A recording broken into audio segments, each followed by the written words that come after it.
It had been a while since I'd gotten away from everything. Life had been getting overwhelming lately: work, responsibilities, stress. So when the chance came up for a weekend getaway in a secluded cabin, I jumped at it.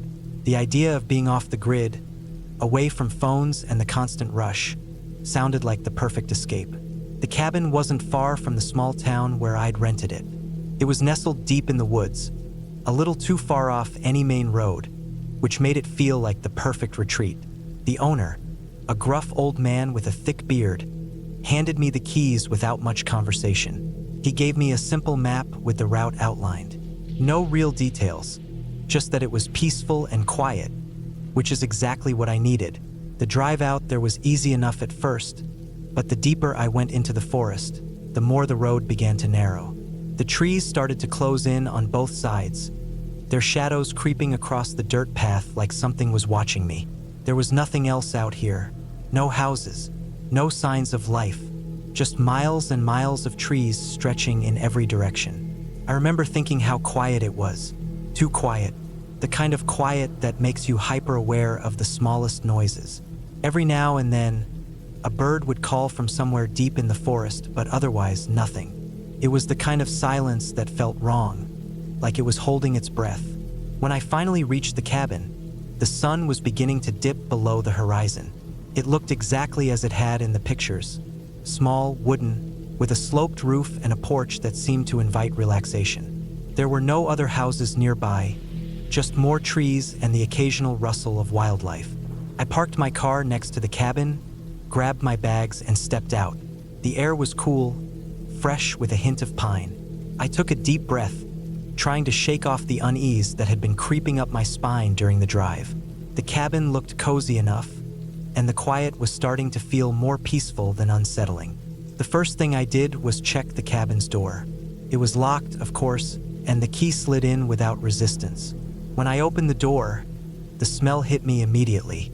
It was a mix of dust, old wood, and something else I couldn't quite place. Something musty, but not unpleasant. The inside was simple, but not uncomfortable. A few chairs, a small kitchen, a stone fireplace with wood stacked nearby. There was a rug in the center of the floor and a couple of old lamps that gave off a dim, warm glow. The furniture looked like it had seen better days, but everything was clean enough. I dropped my bags on the bed in the corner and set about getting comfortable. I made myself some dinner, nothing fancy, just canned soup and bread. The kitchen was small but functional. The windows were all shut tight, and the view outside was just more trees. As the night drew on, the cabin felt more isolated than ever. There was no noise except for the occasional rustling of leaves outside. The kind of quiet that makes you think your own thoughts are louder than they actually are. I tried reading a book, but my mind kept wandering. I started to feel like something was off, though I couldn't place why. It was just that nagging feeling, the sense that something wasn't quite right. I sat in the living room for a while, staring into the fire, when I thought I heard something outside. A faint noise at first, like a snap of a twig. I stood up, walked to the window, and peered out into the darkness. Nothing, just the trees, their branches swaying gently in the breeze. I told myself it was probably just an animal, maybe a deer or a raccoon. But the noise came again. This time it was louder, a definite snap, like something heavy had stepped on a branch. I felt my heart rate pick up a little. The cabin was secluded, but that didn't mean I was entirely alone. There were animals, sure, but there were also hunters out here sometimes. Maybe someone was camping nearby or passing through the woods. Still, I couldn't shake the feeling that I was being watched. I decided to lock the door and double-check the windows, even though it was probably unnecessary. The last thing I wanted was to spend my weekend worrying about something I couldn't control, but the unease wouldn't leave. I set the kitchen knife next to me on the couch, just in case, and tried to settle down for the night. But sleep didn't come easily. Every time I closed my eyes, I heard something outside. The wind? A branch breaking? It was hard to tell, but the noises were unmistakable, and they were getting closer. Around 2 a.m., I finally decided I couldn't take it anymore. I grabbed the flashlight from my bag and went outside to check. My pulse was racing, but I told myself it was probably just my nerves getting the better of me. The night was so still that it felt like I could hear every beat of my own heart. I stepped out onto the porch, shining the flashlight into the dark. The beams swept across the trees, casting long, eerie shadows. There was nothing there. No animals, no movement. Just the quiet, still forest. I let out a breath I didn't know I'd been holding and turned to go back inside. When I heard it again, a soft shuffle behind me, as if something had moved in the underbrush. I whipped around, my heart leaping into my throat, but there was nothing. No sign of life, no sound. Just the wind rustling through the trees. It was only then that I noticed how the air had shifted. It wasn't just cold, it was still. Too still. Like everything was holding its breath, waiting for something to happen. I rushed back inside, locked the door behind me, and sat down on the couch again, trying to calm myself. But the feeling of being watched lingered. I tried to sleep after that, but the noises didn't stop. They were quieter now, almost as if they were moving away from the cabin. Still, it felt wrong, like someone or something was just outside the door, waiting. When morning finally came, I was exhausted. The first light of day crept through the cracks in the blinds, and I let out a long sigh of relief. Whatever had been out there the night before, it was gone now. I didn't even care to check. I made a quick breakfast, packed up my things, and started thinking about leaving early. The quiet was no longer peaceful. It was oppressive. I felt like I'd had enough. But before I could get my things together, I noticed something strange. The door had been slightly cracked open. I was sure I had locked it when I came in last night. I checked all the windows and they were fine. It wasn't much, but it was enough to send a chill down my spine. Something had been in here, or someone. I packed the rest of my things quickly, not bothering to check if anything was missing. I just wanted to leave. I grabbed my keys and headed out the door, but as I crossed the porch, I saw something on the ground. A small, folded piece of paper. I bent down to pick it up, my hands shaking. There was no writing on it, just a symbol. A simple line, curved like a crescent moon, with a dash through the middle. I didn't know what it meant, but something told me I didn't want to know. I threw the paper away, jumped into my car, and drove off. I didn't look back, not once. As I drove down the long road, the air felt lighter, as if I was finally escaping whatever strange feeling had haunted me in that cabin. I didn't care to think about it anymore. It didn't matter. All I knew was I'd never go back to that place again. When I got home, I told no one about what happened. It felt foolish to even speak it aloud. But I couldn't shake the feeling that whatever I experienced in that cabin had been real. Too real to ignore. I don't know who or what had been out there in the woods. I don't know what that symbol meant or who had been messing with my door. But I know one thing for sure. I'll never go back to that cabin. And I'll never forget the feeling of being watched by something or someone in the woods.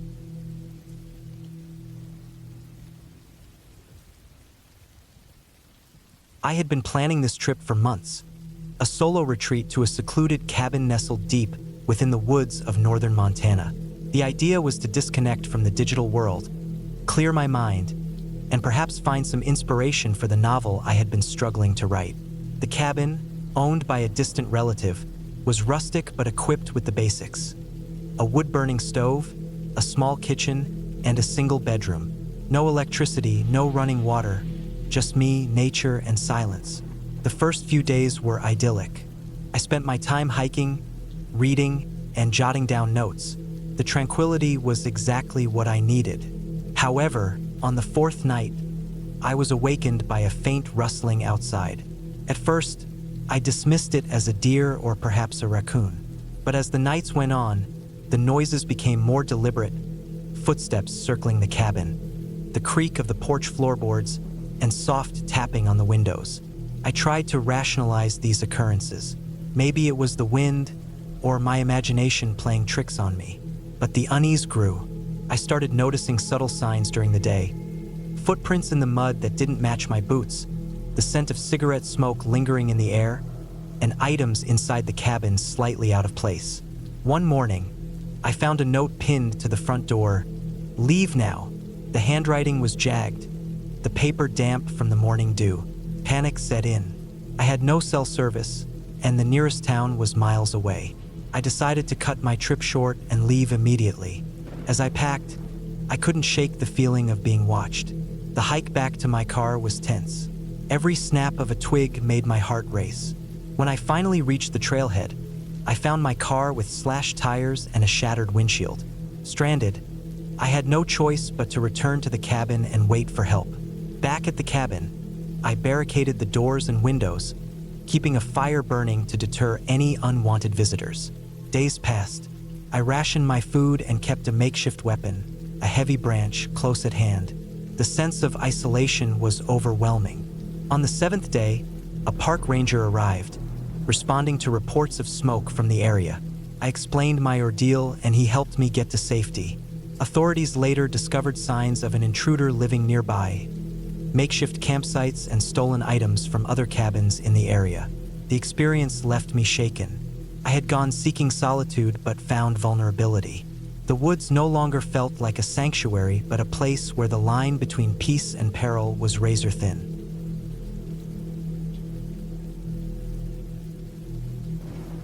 I needed a break from the city, so I rented a remote cabin in the woods for a week. It was an old structure, nestled deep within a dense forest, far from any signs of civilization. The isolation was exactly what I was looking for. The first few days were peaceful. I spent my time hiking, reading, and enjoying the silence. The only sounds were the rustling of leaves and the occasional chirping of birds. However, as the days passed, I began to notice subtle changes. One morning, I found footprints around the cabin. They were human, but I hadn't seen anyone since I arrived. I brushed it off, thinking maybe a hiker had passed by. But the next night, I heard noises, twigs snapping, soft footsteps circling the cabin. I stayed inside, heart pounding, clutching a kitchen knife. The following day, I discovered scratches on the cabin door, as if someone had tried to force it open. I decided to leave, but my car wouldn't start. The engine was dead, and the battery had been tampered with. Panic set in. I spent the next night barricaded inside, lights off, listening to the sounds outside. At dawn, I ventured out, determined to find help. After hours of trekking through the forest, I stumbled upon a ranger station. The rangers were shocked to see me. They said the cabin had been abandoned for years after a series of unexplained incidents. I never found out who or what was stalking me during those nights, but I learned to trust my instincts and never seek solitude in such remote places again.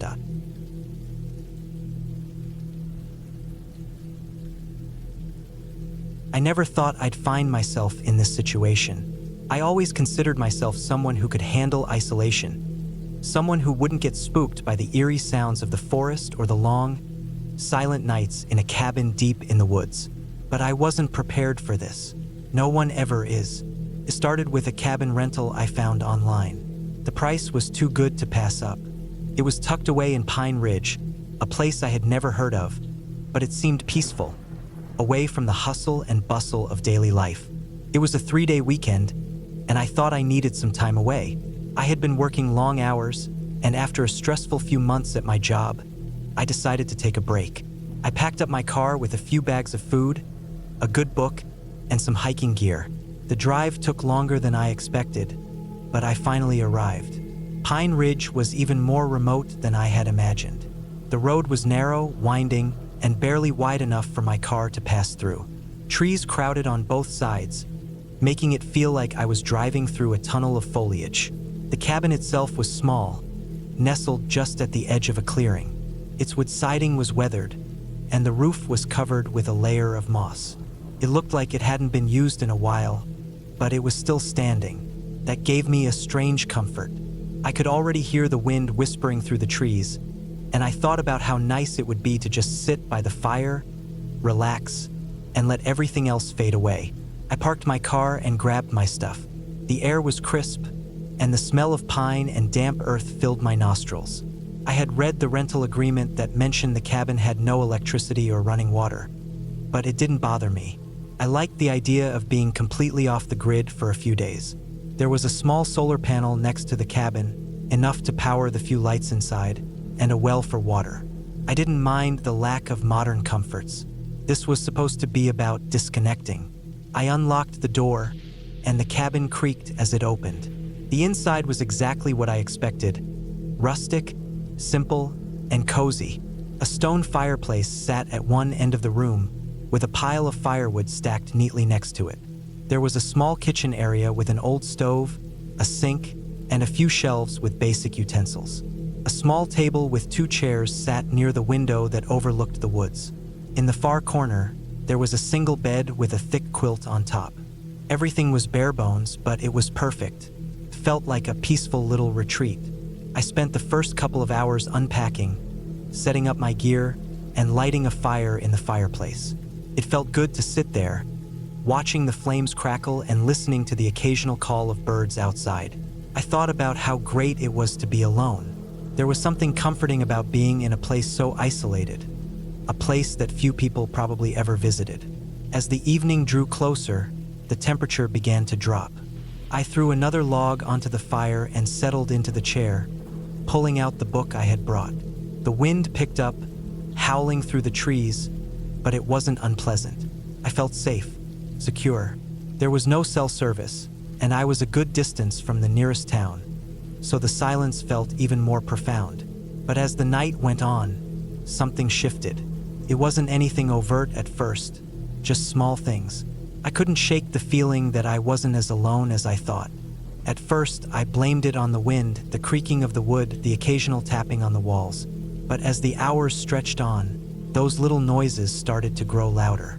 I kept hearing faint knocks or scratches on the cabin's walls. I tried to ignore them, thinking it was just the house settling, but then it started happening more frequently. The wind? I wasn't so sure anymore. Around 9 p.m., I decided to go to bed. I had enough of reading for the night and just wanted to sleep. I made sure the fire was still going, then turned off the small light above the table. The bed was small but comfortable, with thick blankets to keep me warm. I pulled the covers over me and tried to sleep, but sleep didn't come easily. I tossed and turned, listening to the wind outside, the occasional snap of a branch. It was impossible to relax completely. I kept thinking I heard footsteps outside, but when I got up to check, there was no one there. I chalked it up to my imagination running wild.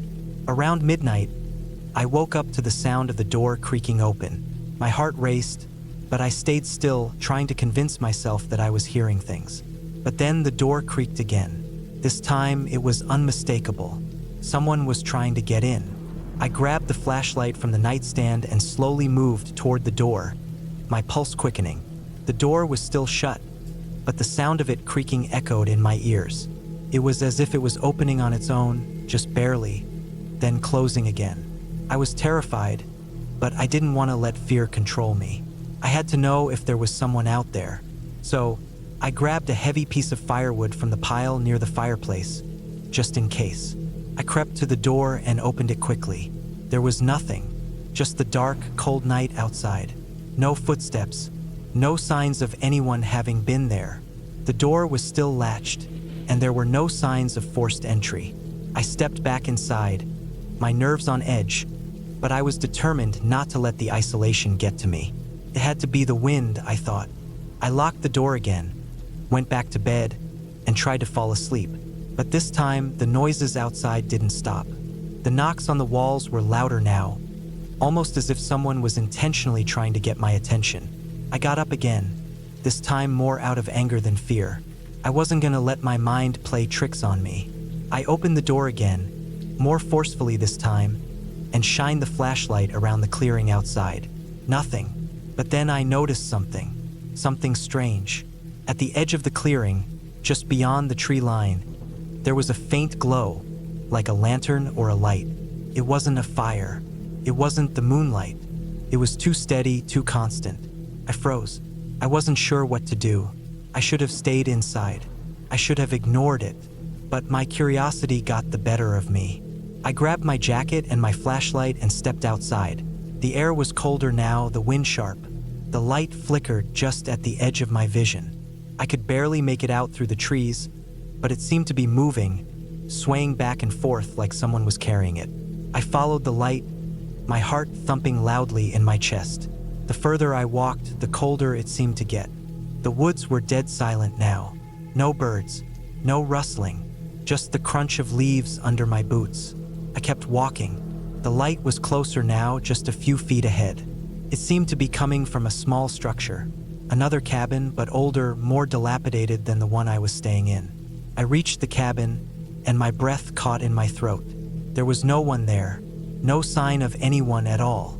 But the light, there it was again, flickering in the distance, like it was waiting for me. Felt wrong, like it was deliberately leading me somewhere. I stood there for a moment, unsure of what to do. The silence was oppressive.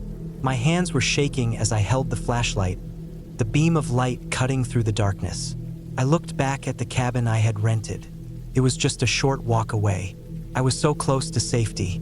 I turned around, walking quickly back to the cabin. My heart was still racing, but the light had stopped. The feeling of being watched hadn't gone away, but the closer I got to the cabin, the less I felt it.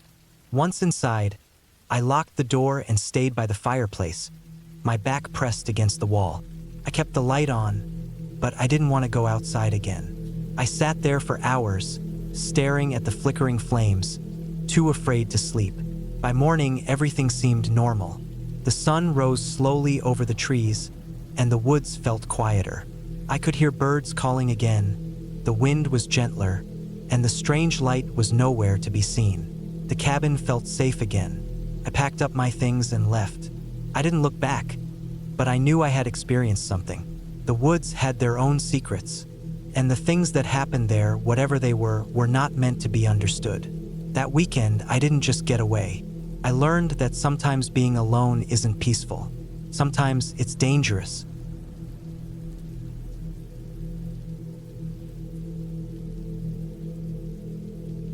I needed a break from everything. Life had been pushing down hard lately. Work stress was building up.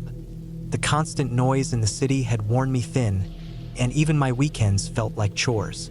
I wanted somewhere quiet, off-grid, away from my phone, my inbox, and every reminder of the daily grind. So I rented a small off-the-grid cabin deep in the woods of northern Minnesota. It was a 5-hour drive from where I lived, and the last hour of it was on a dirt road with barely enough room for one car. I passed no other vehicles the entire drive in. The cabin was tucked back in thick woods, surrounded by tall trees with trunks like pillars. The listing said there was no electricity, no running water, and no cell signal. That sounded perfect to me. I brought all the supplies I thought I'd need. Canned food, a large cooler filled with ice and basic groceries, drinking water, a flashlight, a gas lantern, a hatchet, and a few paperbacks. The place was meant for solitude, and that was what I wanted.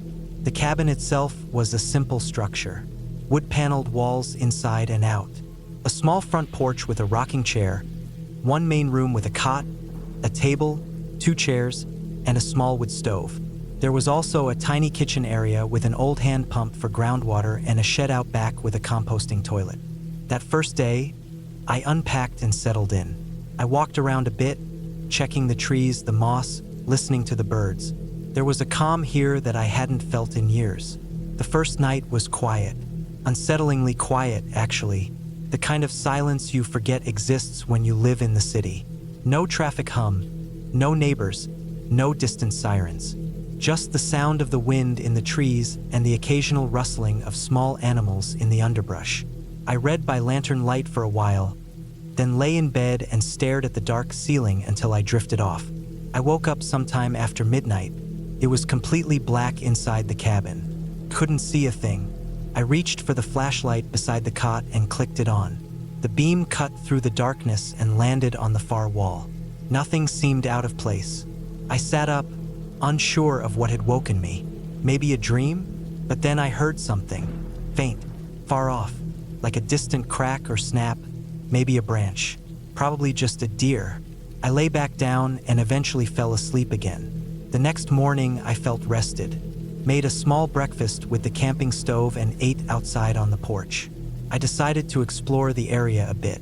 There was no marked trail, but I followed a faint path that led downhill and curved around a small ridge.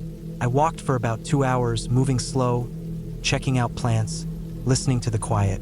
I found a small creek maybe half a mile from the cabin and sat beside it for a while.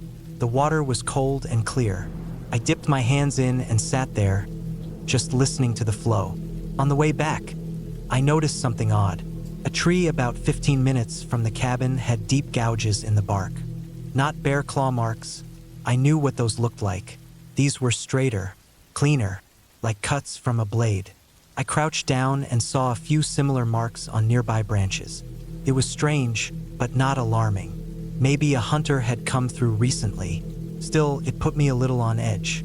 Back at the cabin, I made lunch, read for a bit, then chopped some wood. I wasn't scared, just a little more alert than the day before. When the sun started to drop behind the trees, I lit the lantern and made dinner. I went to bed early. Again, I woke up in the middle of the night. This time I was sure I heard something. Not close, but not too far either. A steady crunching noise, like someone walking through dry leaves. I sat up and held my breath. The sound came and went, fading in and out with the wind. Could have been an animal, maybe a deer or raccoon. Still, I found it hard to fall back asleep. In the morning, I decided to check around the cabin. I walked the perimeter slowly, scanning the ground. About 20 feet from the porch, I found something that made me stop. A boot print, clear as day in the mud. Human, full tread, not mine. I hadn't walked out that way. I checked the area more closely and found a second print. Then a third, leading back toward the woods. That messed with me. My cabin was remote. The nearest house had to be miles away. I hadn't seen a single car since I turned off the main highway. Who the hell would be out here? I didn't bring a weapon beyond the hatchet. I took it from the stump and carried it back into the cabin. The rest of the day I stayed close. Every sound made me twitch. Squirrels running through the leaves, birds taking off, even the wind rubbing branches together. I couldn't tell what was natural and what might not be. That evening, I didn't light the lantern. I didn't want the cabin to be a glowing target. I sat in the dark and listened. Nothing, or maybe too much nothing. That night was worse. I barely slept. I kept the hatchet in my hand, lying on the cot fully dressed. Around 2 in the morning, I heard it again. Footsteps. This time they were closer, much closer. I didn't turn on my flashlight. I sat still, straining to hear. The steps circled the cabin slowly. Crunch, pause, crunch, another pause, then nothing. I held my breath for what felt like forever. I wanted to look out the window, but I couldn't risk revealing any light or movement. I stayed frozen until the sky outside began to turn gray. At first light, I opened the door slowly and stepped out. My legs were shaky. I walked the perimeter again. The boot prints were back. A fresh set circled the cabin. I counted at least 15. Same tread, same size. Someone had walked around the place more than once. I felt sick. I packed my things in a rush, shoving food, books, everything back into the car. I was ready to leave, but when I turned the key, the engine clicked. Once, then nothing. I tried again. Click. The battery was dead. I sat back, stunned. I checked under the hood. Nothing looked off, but I wasn't a mechanic. It didn't make sense. The car was fine yesterday. No signal on my phone. Not even one bar. I had to make a choice. Stay at the cabin and wait for help that probably wouldn't come, or try to hike out to the highway. It was a long walk, but I remembered the direction. I grabbed my backpack, stuffed it with water, some food, my flashlight, and the hatchet. I locked the cabin behind me and started walking. Took longer than I expected. The trail was harder to follow than I remembered. Every few hundred feet, I had to stop and make sure I was going the right way. I started to panic more than once. The woods all looked the same. The wind through the trees started sounding like whispers. I had to stop thinking that way. I focused on the light. The sky was clear. If I kept going toward the sun, I should hit the road. Around 2 in the afternoon, I finally heard something that wasn't trees or birds. It was a low hum, a car. I pushed forward, and 5 minutes later, I saw the edge of the dirt road. Relief hit me hard. I stepped out of the woods and stood in the middle of the road, waiting. Pickup came around the bend, and I flagged it down. The driver looked surprised to see me. He rolled down the window, and I asked for help getting to town. He said he could take me to the nearest gas station about 30 minutes away. I climbed into the truck.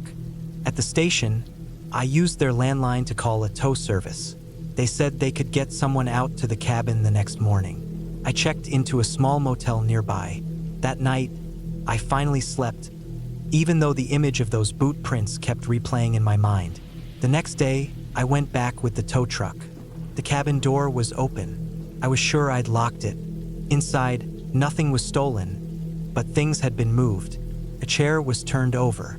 My sleeping bag was bunched up on the floor. A book was lying open in the middle of the room. The driver stood in the doorway, looking uncomfortable. I didn't say anything. I just grabbed my gear. He towed the car and I followed him back to town. The mechanic said the battery cables had been loosened deliberately. Not chewed, not worn. Someone had unscrewed them. I drove home later that day. I never went back to that cabin. I don't know who was out there or why, but someone knew I was alone. They watched me. They walked around my cabin. They tampered with my car. Maybe they were planning something worse, or maybe they just liked knowing I couldn't leave. Either way, I was lucky to get out when I did. Now, whenever I take time off, I stay somewhere with people nearby. I still love the woods, but I won't ever stay that far out again. Not alone. Not after that. The silence I once craved doesn't feel peaceful anymore. Feels like waiting, like someone watching just out of sight.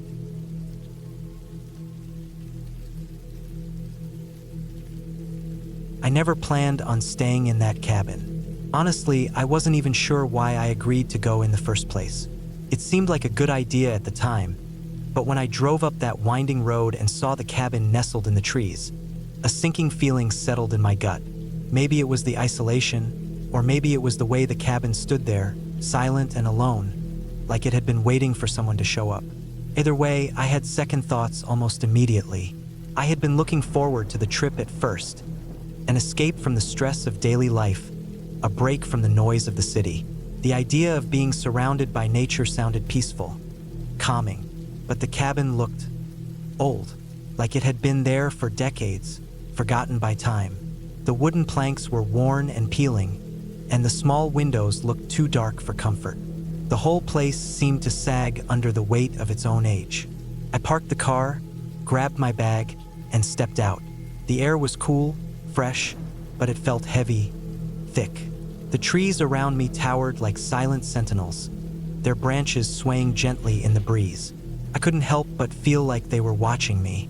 The sound of birds was oddly absent, and the silence that followed was unnerving. My boots crunched on the gravel as I walked toward the cabin, the sound too loud, too sharp in the otherwise peaceful surroundings. The door creaked when I opened it. Inside, it smelled like dust and something else. Something musty like old wood left to rot. The floorboards groaned under my weight, as if they were protesting my presence. The walls were lined with faded wallpaper, and a dim, yellowish light came from an overhead bulb. There were no signs of recent life, no blankets, no signs that anyone had stayed here in a long time. I set my bag down on a small wooden table in the corner, then took a moment to look around. It wasn't a large place. The living area was sparsely furnished, with a small couch, a couple of chairs, and a fireplace that looked like it hadn't been used in years. The kitchen was a simple affair.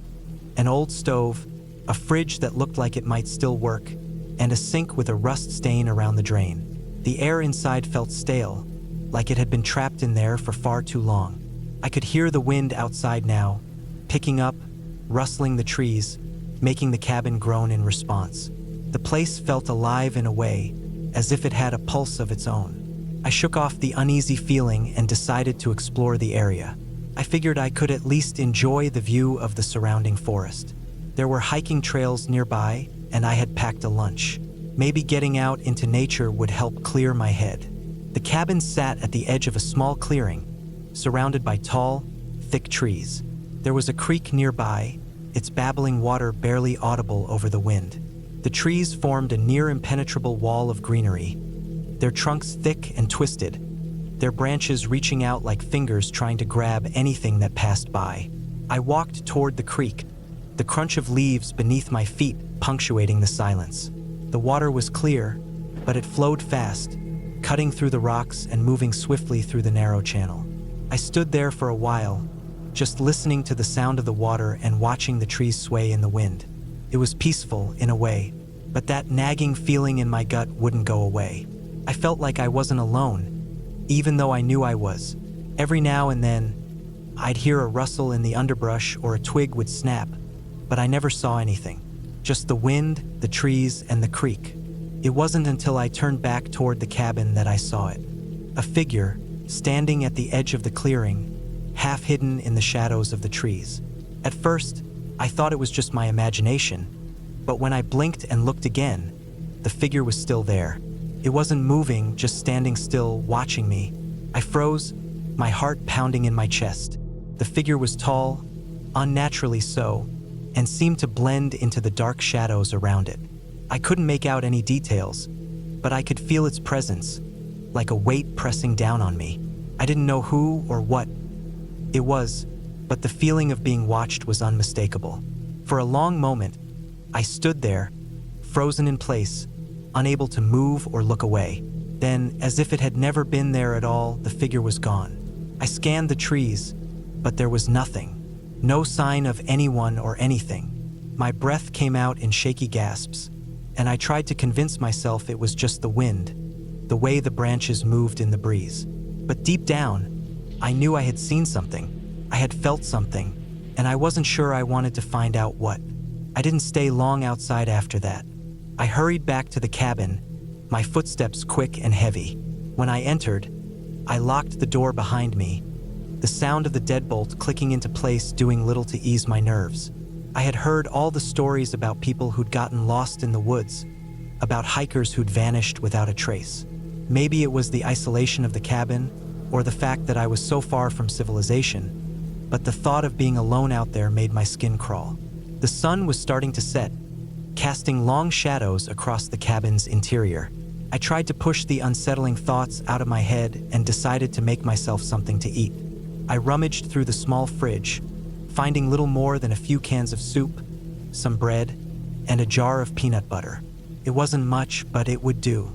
As I heated up the soup on the stove, I couldn't shake the feeling that something was wrong, something I couldn't explain. That night, the wind howled outside, making the walls of the cabin shake.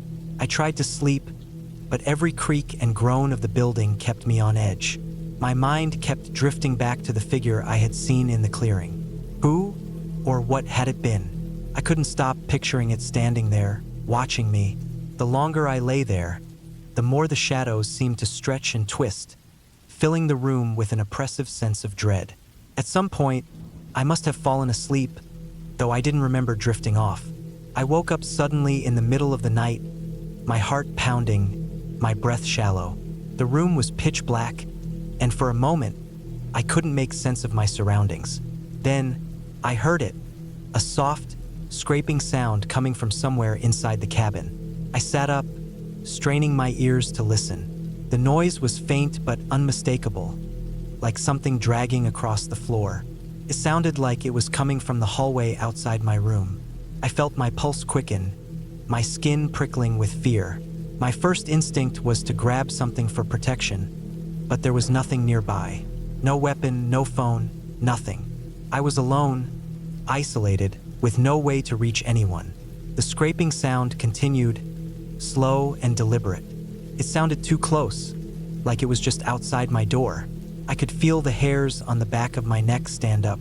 I wanted to call out, but the words stuck in my throat. The silence that followed the sound was even worse. I couldn't tell if it was getting closer or if it had stopped entirely. My breath was coming in short, shallow gasps now.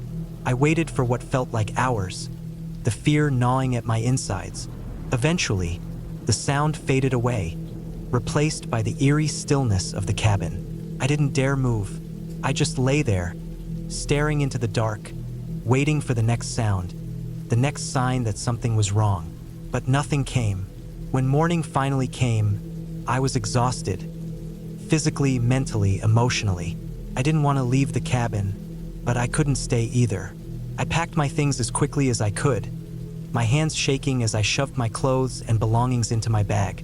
I kept my eyes on the door, half expecting something to burst through at any moment. The thought of being out there, alone in the woods, seemed like a better option than staying in that cabin for another second. I locked the door behind me, grabbed my bag, and ran to the car. I didn't look back. I didn't want to. I started the engine, and the car roared to life, the sound almost deafening in the stillness of the morning. As I drove away, the feeling of being watched slowly faded, replaced by a dull, nagging unease. I didn't know what had happened the night before, but I knew one thing for certain. I wasn't going back there. Not ever. I couldn't explain it, but something had been wrong with that place. Something I couldn't put into words, and I was glad to leave it behind. I took a break from everything after quitting my job. I had spent almost a decade working in logistics, tied to a warehouse schedule, constantly managing deliveries, shipments, inventory counts, and always putting out fires that weren't even mine to begin with. I was tired, burnt out. My apartment in the city didn't feel like home anymore. It felt like just another cage. I didn't want to see another spreadsheet, didn't want to hear the ping of another email. So, when my cousin mentioned his friend had a small cabin in the upper part of Michigan that no one was using for the winter, I jumped on the chance. The cabin was far from anything, about 50 miles from the nearest town, tucked deep in the woods near a frozen lake. The friend hadn't used it in a year, but it had running water, electricity, and heat. That was all I needed. I drove up in my old SUV with supplies loaded in the back: non-perishables, firewood, canned soup, instant coffee, a few gallons of water, sleeping bag, first aid kit, extra layers, tools, and a shotgun just in case. I wasn't expecting danger, but I wasn't about to be the guy who went unprepared. I arrived on a gray afternoon. The sky was heavy and flat, like a lid over the land. The trees were all thin and leafless, shaking slightly in the cold wind. The path to the cabin was mostly dirt and packed snow, winding tight and narrow between the trees. The cabin looked exactly how I hoped it would: small, weathered, with smoke stains on the chimney and frost creeping up the windows. It sat on a slight hill, surrounded by tall birches, with the lake glimmering a few hundred yards away. Inside, it smelled like pine and dust. There was a wood-burning stove in the corner, an old metal sink with a hand-pump faucet, a beat-up couch with a torn armrest, and a single twin bed tucked against the wall. No TV, no radio, no internet. Perfect. I brought in my stuff, set everything up, and started the stove. By nightfall, the place was warm enough, and I ate from a can of chili, wrapped myself in a sleeping bag, and lay back listening to the wind howl outside. The first few days passed slowly. I read a few books I had brought, wrote in a small journal, walked around the frozen lake, chopped some extra firewood, and tried to settle the buzzing in my mind that had been with me for years. Being alone was strange. I kept thinking I was hearing things. A creak here, a knock there, but it was just the sound of the cabin settling or the trees shifting. I told myself that anyway. About a week in, things started to feel off. Not scary, not yet, just off. I woke up one morning and noticed boot prints outside the front door. Not mine. Mine had a wide tread, big square toes. These were narrower, almost pointed, and smaller. Too small for a man. But I hadn't seen or heard anyone. I tried to tell myself maybe they were old, left behind by the owner's friend or someone before the last snowfall. But there hadn't been enough snow to preserve them like that. They were fresh. I looked around, walked a circle around the cabin, but didn't see anything else out of place. The prints didn't lead anywhere. They just circled the cabin and vanished about 10 feet into the woods. I stared into the trees for a long time but didn't see anyone. I kept telling myself it was nothing. Maybe a hunter passing by, maybe a lost hiker. Still, I started locking the door at night and keeping the shotgun closer. 2 days later, I found the back door open in the morning. I was sure I had locked it. I had even checked it before going to sleep. The lock wasn't broken. It was just unlatched. Nothing inside was missing, but a few things had been moved. The water jug was on the table instead of near the sink. My boots were at the foot of the bed, not by the door. I stood there, staring at the small changes, trying to figure out if I had moved them and just forgot. But I knew I hadn't. After that, I set up a simple tripwire made from fishing line across the front and back doors. Nothing that would hurt anyone, just something to alert me if someone tried to come in. I also hung a few small bells from the top of the windows using thread. I wanted to know if anything opened. That night, I barely slept. I lay there in the dark, staring at the ceiling, listening for the bells. Around 3 in the morning, I heard it. A soft jingle, just once, not loud, like someone nudged the window. I sat up fast, heart pounding. I grabbed the shotgun and crept to the window. The moon was out and lit the trees, casting long shadows across the snow. Nothing moved. The bells were still. I waited for almost an hour, but nothing else happened. In the morning, I saw prints again. Same ones, small. They went up to the window and then vanished. For the next few nights, I barely slept. I kept the fire low, sat in the dark with a flashlight and the shotgun across my lap, waiting. I thought about leaving, but I was also stubborn. I didn't want to feel like I'd run away, and I still wasn't even sure what I was running from. A trespasser? A prank? I had no answers, just a building sense of unease that wrapped tighter around me each night. One night, after another near sleepless evening, I decided to hike deeper into the woods, toward the south, where I hadn't explored yet. I needed to clear my head. The air was sharp and cold, but the hike helped me breathe better. About 2 miles in, I found something strange. A small lean-to shelter made from branches and bark. It looked old, but not ancient. Inside were scraps of fabric, animal bones, and a rusted tin cup. Someone had been living out here, or maybe still was. I turned back immediately. That night, I locked everything, reinforced the windows with some boards I had found behind the cabin, and sat in the dark again, waiting. Around midnight, I heard the crunch of footsteps. Clear, slow. I didn't move. I sat in the dark, shotgun resting on my knees, barely breathing. The steps stopped right outside. Then silence. No knock, no sound. I waited for hours. When the sun came up, I opened the door. The snow was disturbed, prints everywhere. Same small ones, and something else, drag marks. Something had been pulled. I followed the trail into the woods for about 100 feet. Then it just stopped. No sign of a body, no blood, nothing. Just ended, like it had been erased. I packed up that morning. I didn't care about being stubborn anymore. I was alone, and whatever was happening wasn't right. I loaded up the SUV and drove back to town, heart racing the entire way. I didn't see another car until I hit the main highway. I never went back. I didn't tell my cousin either. I didn't want to explain it. A few months later, I read a local news story about a man who had gone missing while hiking near the same area. They found his campsite, undisturbed, but no sign of him. Just small prints around the tent. I don't know who or what was out there. I don't want to know. I still have the shotgun. I keep it close, and I haven't spent a night alone in the woods since. That trip was supposed to be about peace, about rest. Instead, it reminded me how fragile I really am when there's no one else around. How little it takes for comfort to turn to fear, and how sometimes the most dangerous thing out there isn't a monster. It's just another person, watching, waiting, hiding where no one can hear you scream.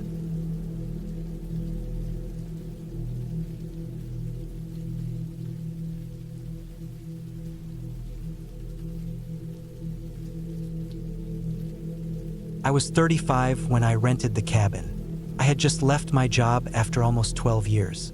Burnout, stress, and a failed marriage had drained me. I needed time away, somewhere quiet, somewhere deep in the woods, where I wouldn't have to hear traffic or see anyone for days. I found a listing online for a small cabin in northern Minnesota.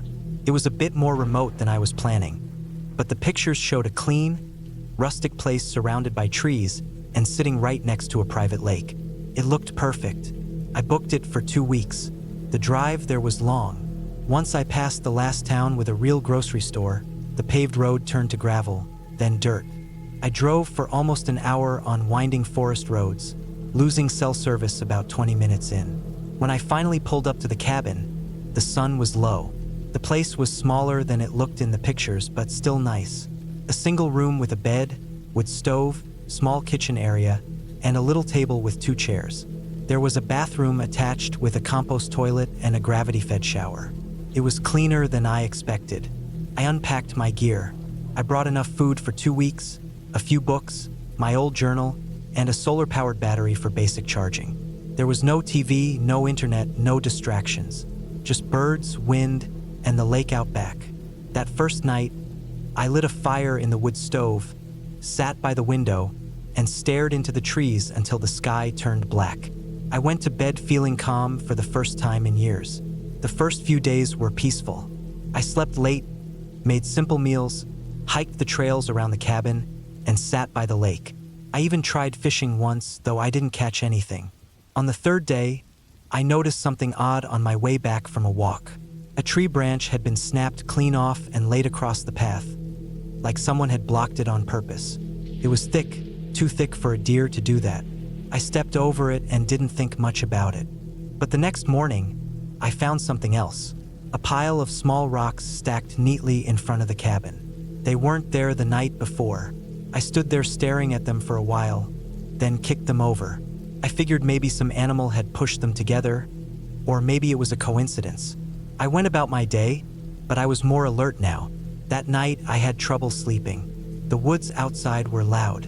Crickets, owls, even the rustle of something big moving in the underbrush. I reminded myself that there were plenty of animals in the area, even bears and moose, but I couldn't shake the feeling that something was nearby. I kept the hatchet close to the bed. On the 5th day, I hiked farther than before. There was an old trail that split off about a mile from the cabin. I followed it, hoping it would loop around the lake. Didn't. It just kept going deeper into the woods. I walked for another hour before deciding to turn back. I hadn't brought a compass or GPS. When I turned around, the trail looked different, less clear. I followed what I thought was the same path, but after 20 minutes, I didn't recognize anything. Panic started to creep in. I retraced my steps again, this time paying attention to the sun. It was still high enough that I had a few hours of light. I walked in the general direction I thought the cabin was, checking for familiar trees or landmarks. Eventually, after nearly 2 hours of walking, I found the lake. Relief washed over me. I followed the shoreline until the cabin came into view. That night, I slept badly again. I kept hearing things outside. Branches snapping, something walking through the leaves. I got up twice to check with a flashlight, but didn't see anything. On the 7th day, I woke up to find something hanging from a tree out front. It was a small bundle of sticks tied together with twine, like a charm or a warning. My stomach sank. Someone had been near the cabin again. I took it down and burned it in the wood stove. I started keeping the hatchet with me at all times, even during the day. I also made sure to stay close to the cabin, no more long hikes. The peaceful feeling was gone. I felt watched. The woods no longer felt quiet. They felt like they were holding their breath. On the 9th night, I heard something brush against the cabin wall, a scraping sound. I froze in bed, heart pounding. Then came footsteps, slow, deliberate steps outside the window. I grabbed the hatchet and crept to the door. I didn't open it. I stood there listening. The footsteps moved around to the back, then stopped. I waited a long time before I moved again. I didn't sleep at all. In the morning, I found footprints, bare feet, human. They circled the cabin and led off into the woods. I followed them for a few minutes, but they disappeared into the underbrush. I wanted to leave, but I had no cell service, and the nearest town was hours away. I didn't even know if my car would start after sitting that long. I packed everything that afternoon. I didn't care if I left early. I just wanted out. That evening, as I was getting ready to load the car, I saw someone across the lake on the opposite shore, partially hidden in the trees. A man or maybe a woman standing still, just watching. I froze. After a minute, they stepped back into the woods and were gone. I didn't sleep that night. I stayed up, clutching the hatchet, waiting for another sound, another shadow, but it never came. When the sun rose, I loaded the car and left. The cabin disappeared behind me as I drove down the dirt road. I didn't stop until I hit pavement. Back in town, I found a motel and slept for nearly a full day. The next morning, I told the owner of the cabin what happened. He seemed surprised but not overly concerned. Said it was probably some local kids playing a prank. I didn't believe that. A week later, I looked up the area. There weren't many records, but I found a short article from 10 years ago. A couple had gone missing near the same woods. Their truck was found abandoned on a trail not far from where I had gotten lost. They were never found. No suspects, no leads. I never went back to that cabin. I still don't know who or what was out there, but I know it wasn't just kids messing around. Something was wrong with that place. The way the woods felt, the way things changed when I wasn't looking. I still dream about it sometimes. The sound of those footsteps, the figure across the lake. But I got out. I left before anything worse happened, and I haven't gone into the woods alone since.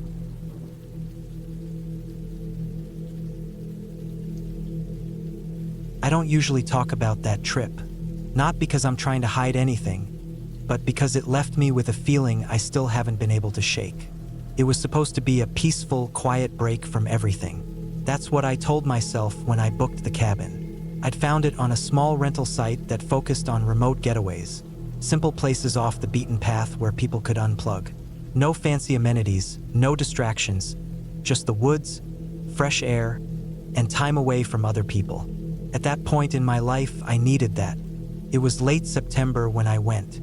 The leaves had started changing, and the air was crisp but not freezing. I packed my truck with some basics, groceries, clothes, a few books, and tools. I threw in some firewood just in case.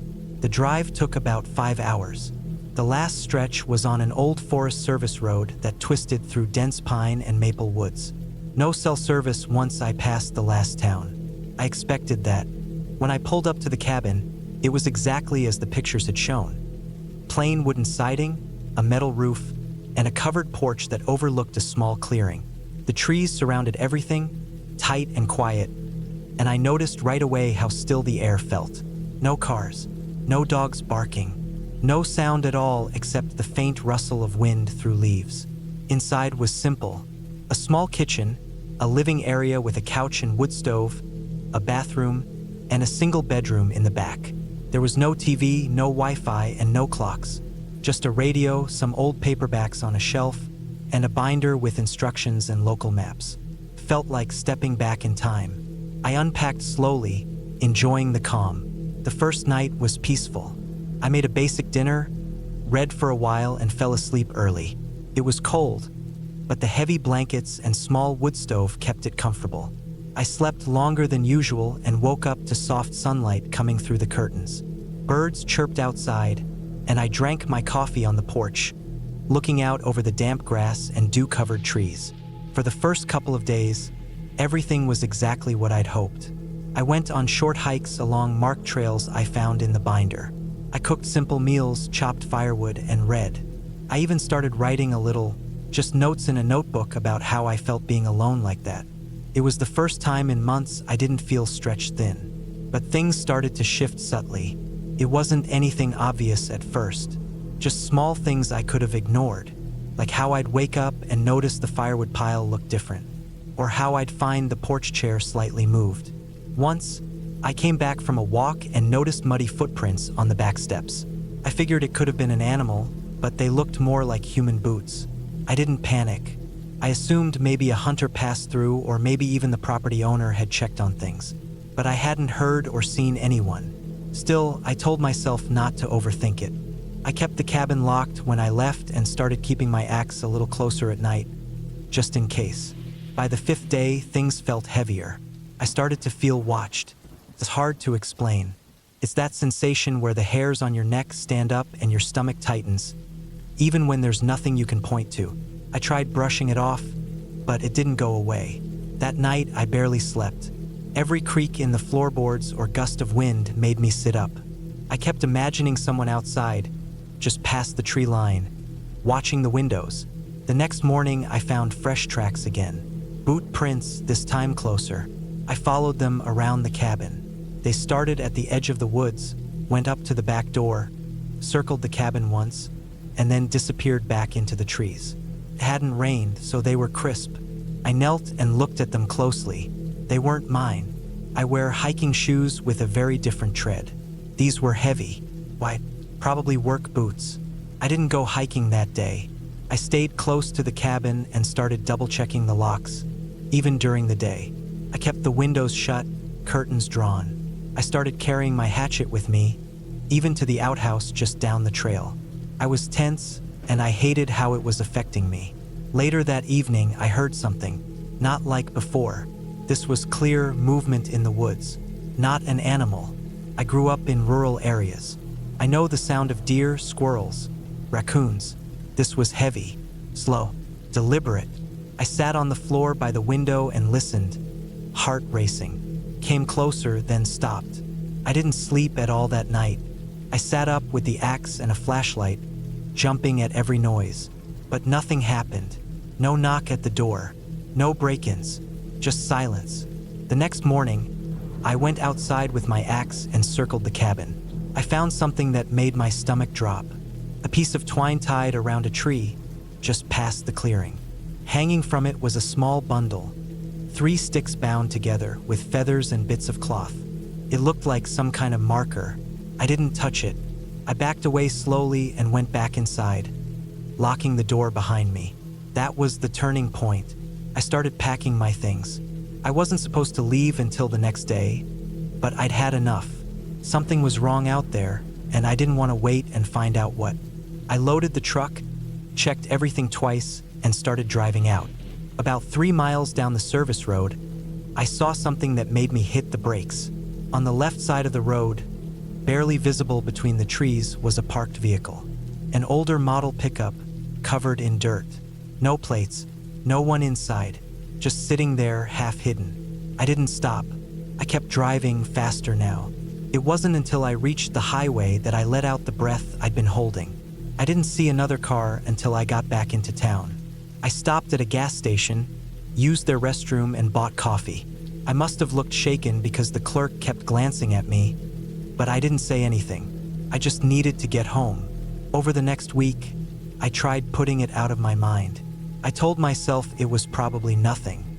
Maybe I just scared myself, got too into my head being isolated like that. But then I got an email from the rental site asking for a review. When I clicked the listing, it was gone. The page had been removed. No other listings for that area. No way to message the host. It was like it had never existed. I still had the coordinates from the binder in the cabin, so I looked them up. The satellite images showed the clearing, but no visible cabin. Just forest. I don't know who was out there.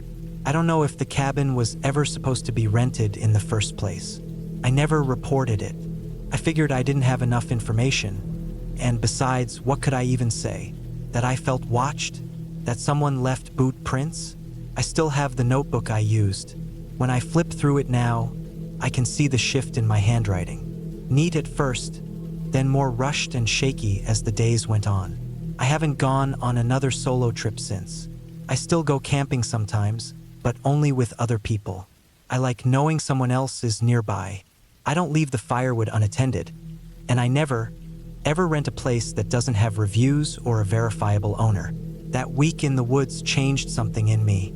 It reminded me how vulnerable we really are when we think we're alone, and how not every place out there is meant to be found.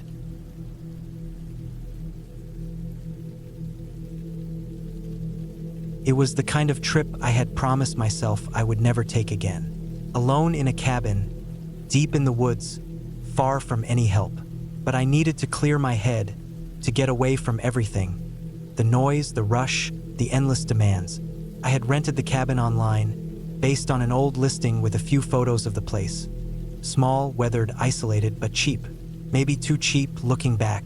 The cabin was located in the middle of a national forest. I had driven there myself, the entire trip taking over 7 hours. The last hour had been a rough drive, the road turning into a dirt path, winding through trees that looked ancient. There was no cell service out here, just trees and the occasional sign of wildlife.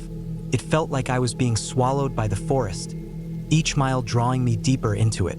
I arrived in the late afternoon, just as the sun was beginning to dip below the horizon. The sky was orange and purple, the light dimming, casting long shadows between the trees. The cabin was exactly as described, small, with peeling paint, a creaky porch, and a rusted tin roof. The wood was old, the kind that smelled like cedar, but in a dry, almost musty way. There were no neighbors for miles, just the trees and the occasional distant call of a bird or the rustle of leaves. The first thing I did was check the place over. The front door creaked as I pushed it open, and the musty smell hit me hard. Inside, the cabin was simple. An old couch, a fireplace, a small kitchen, and a couple of bedrooms. Nothing fancy, but it had the basic necessities. A bed, a stove, a shower. I didn't expect much more. I unpacked my things and started a fire in the fireplace, the crackling of the wood filling the otherwise silent room. I took a deep breath, feeling the weight of the city finally lift off my shoulders. It was quiet here, too quiet. That night, I sat by the fire, staring into the flames, my thoughts wandering. I'd been through a lot recently: work, family, and just the overall grind of life. I thought the isolation would help me reset. I convinced myself that nothing bad would happen here. After all, it was just a cabin in the woods. Nothing special. But as the night wore on, I started to feel the oddest sensation, like something was off, like I was being watched. The thought was ridiculous, of course. There was no one out there, just trees, just wilderness. I had even locked the door. I tried to shake it off, but the feeling lingered. I decided to go to bed early. The cabin's single bedroom was small and simple, with a bed made of rough-hewn wood. The sheets smelled like stale air, but it was fine. I closed my eyes, hoping sleep would come quickly, but sleep didn't come. The feeling of being watched only grew stronger. I turned over in the bed, trying to ignore it, but then I heard something outside. A twig snapped, followed by another. My heart skipped a beat. I got out of bed, pulling the curtains back to look outside. The woods were still, except for the faint rustling of the trees in the breeze. It was nothing. I told myself that. Nothing at all. I tried to go back to sleep, but sleep never came. I lay awake, staring at the ceiling, listening. And then there it was again. A noise, clearer this time. A thud, soft but definite, came from the porch. I froze, holding my breath, waiting for the next sound. Nothing. I told myself it was an animal, maybe a raccoon or a deer. It was common for creatures to wander near human structures in the woods. But then I heard it again. A soft scraping noise, like something dragging across the floorboards of the porch. My pulse quickened. The night seemed to stretch on for hours. I finally got out of bed and grabbed a flashlight, shining it through the window, trying to catch a glimpse of whatever might be out there. The beam cut through the dark, sweeping across the porch, the yard, the trees, but there was nothing. I spent the rest of the night in a restless half-sleep, the noise from outside growing more frequent. Every so often, I'd hear the scraping or a faint tap, but each time I looked, there was nothing. Morning came slowly, the first light creeping through the trees and the cracks in the cabin's walls. I was exhausted, but I needed to move. I had a plan for the day: to hike, to get out of the cabin for a bit. I figured if I kept busy, the unease would go away. But as I made breakfast, I noticed something strange. The door, my cabin door, was ajar, just a few inches. I distinctly remembered locking it the night before. I wasn't sure if I'd somehow forgotten, but the idea seemed odd. Why would I leave it open? I chalked it up to fatigue, but the doubt gnawed at me. I locked the door again and headed outside to start my hike, eager to clear my mind. The hike was uneventful at first, following a trail that wound through thick pines and rocky outcrops. I kept my eyes peeled for wildlife, but there was nothing. No bears, no deer, no signs of life at all. It was as if the entire forest was holding its breath. After several hours of hiking, I came to a small clearing near a creek. I sat down on a large rock, resting, letting the sound of the water soothe me. The peace of the place was almost overwhelming. I had almost forgotten about the unease in the cabin, but then something crossed my mind. The door. I couldn't shake the feeling that something was wrong. That scraping noise.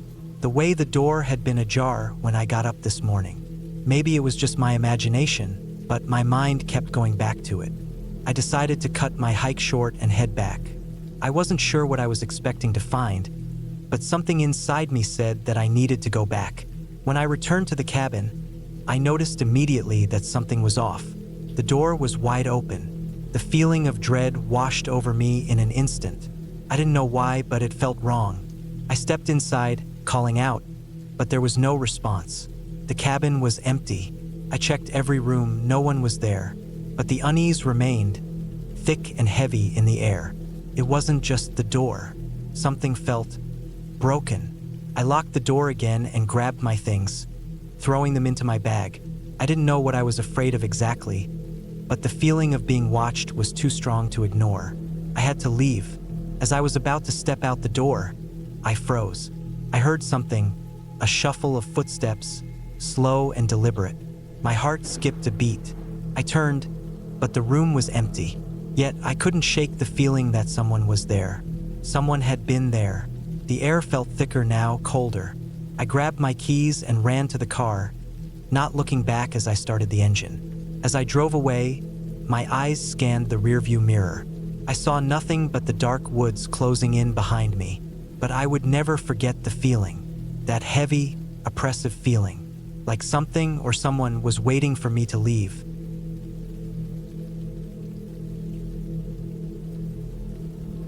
I didn't plan to go to that cabin alone. Originally, it was supposed to be a guy's weekend with some old friends from high school. We had talked about it for weeks. How we needed a break, how it'd be fun to disconnect and spend a weekend in the woods with no phones, no internet, no stress. Just beer, grilled food, hiking, maybe some fishing if the weather held up. It was supposed to be simple, easy, but plans started falling apart a few days before the trip. One guy got called into work unexpectedly. Another said his kid got sick. One just stopped responding altogether. By Thursday, it was clear I was going to be on my own. I thought about canceling the whole thing, but the cabin was already paid for. And honestly, I'd been needing a break from everything. Work, the city, the endless noise. So I packed up my truck Friday morning and headed out.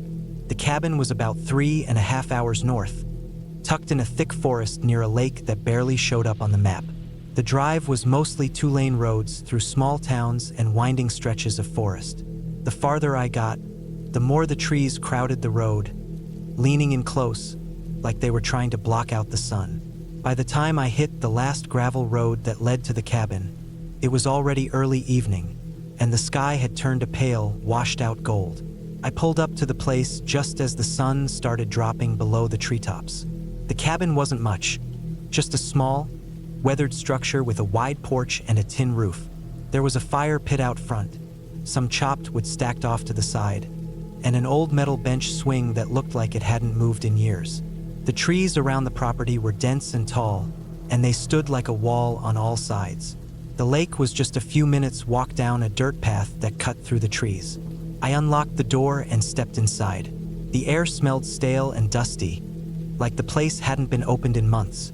Inside was one big open room with a small kitchen area, a table, a couch, and a fireplace. There was one bedroom off to the side with a queen bed and a narrow bathroom attached to that. Simple, but it had everything I needed. I unpacked my cooler, set up my gear, and cracked a beer on the porch as the sun disappeared completely. It got dark fast out there, the kind of dark you only get in deep woods, where there's no city glow on the horizon, no streetlights, nothing but moonlight and stars. I made a small fire, sat back in one of the creaky lawn chairs, and listened to the sounds of the forest. Crickets, frogs, a few birds settling in for the night. It was peaceful, a little too quiet maybe, but I liked it. That first night was calm. I stayed by the fire for a while, grilled a steak, had a couple more beers, and went to bed early. I slept hard, the kind of deep, dreamless sleep you only get when you're truly exhausted. The next morning, I woke up to sunlight streaming through the bedroom window and the sound of wind in the trees. I spent most of the day hiking around the area, exploring some of the old trails that led off into the woods. Some of them were barely there, overgrown with moss and brush, but I didn't mind. I found the lake around noon and sat there for a long time, just watching the water. It was perfectly still, like a mirror, surrounded by thick trees on all sides. I skipped a few rocks and thought about going for a swim, but the water looked cold and deep. When I got back to the cabin later that afternoon, I noticed something strange. The front door was cracked open. I was sure I had locked it. I remembered hearing the latch click when I closed it that morning. I stopped a few feet from the porch and just stared at it for a second. Nothing looked broken or forced. No signs of animals, no footprints that I could see in the dirt. Just the door hanging slightly open. I stepped inside cautiously. Everything looked the same. My gear was where I left it. Cooler still closed. Keys on the table. I checked the bedroom and bathroom, nothing. I figured maybe I just hadn't closed it all the way and the wind had pushed it open. It didn't seem like anything was missing or messed with, so I tried not to overthink it. That night, I couldn't shake the feeling that something was off. I kept hearing noises in the woods. Not the usual sounds, these were sharper, less natural. Twigs snapping, rustling like footsteps. Once or twice I even thought I heard breathing, just past the edge of the firelight. But every time I stood up and pointed my flashlight out into the trees, there was nothing. I didn't sleep well that night. I left the bedroom door open and the flashlight by my bed. I kept waking up to little sounds. Taps, creaks, a soft thump somewhere in the cabin. I'd hold my breath and listen, but it would always stop just as suddenly as it started. I told myself it was an old building with settling animals outside, maybe a raccoon on the porch. The next morning, I noticed footprints in the dirt near the fire pit. Not mine. They were bigger, heavier, and going in a circle like someone had been pacing. I followed them around the pit and toward the edge of the woods, but they just disappeared into the leaves. I stood there for a long time, staring into the trees, wondering if someone had been out there watching me. I decided to cut my hike short that day. I stayed close to the cabin, kept the fire going most of the afternoon. I started locking the door behind me, even if I was just stepping outside for a minute. That night, I brought the axe inside and kept it next to the bed. I couldn't shake the feeling that I wasn't alone. Around midnight, I woke up suddenly. I didn't hear anything at first, just felt it, that heavy silence. Then I caught a sound, a soft knock, not on the front door, on the wall behind the bedroom. I sat up, heart racing. The knock came again. A slow, steady tapping like knuckles on wood. Then it moved. Tap, tap, tap, along the sidewall heading toward the front of the cabin. I grabbed the axe and crept into the main room, flipping on the flashlight. The knocking stopped. I waited. 5 minutes. 10. I opened the front door and shined the light out onto the porch. Nothing, but the swing was moving, just slightly swaying back and forth. I didn't sleep the rest of the night. The next morning, I decided I'd had enough. I packed my stuff up and loaded the truck. I didn't even finish my coffee. I just wanted to get the hell out of there. I started backing down the gravel driveway, but something in me made me stop. I don't know why. I just had this urge to check one last thing. I walked around the back of the cabin where I'd heard the knocking. The ground was soft from rain earlier in the week, and I saw them, clear footprints in the mud, right up against the wall. They weren't mine. Too big, too deep. Someone had been standing there right outside my bedroom in the middle of the night. I don't know how long they watched me. I don't know if they ever left. I never saw anyone, but I left that place without looking back, and I haven't been camping alone since. Nothing followed me home. Nothing ever showed up in the news. It was like it never happened. But I'll never forget those nights in the woods. The sound of someone knocking on the walls, the feeling of being watched. And I know, without a doubt, that I wasn't alone in that cabin. I was lucky. That's all I can figure. Whoever it was, whatever they wanted, they didn't get it. Maybe they were just trying to scare me. Maybe they were planning something worse and changed their mind. I'll never know, but I won't risk it again. Not out there, not alone.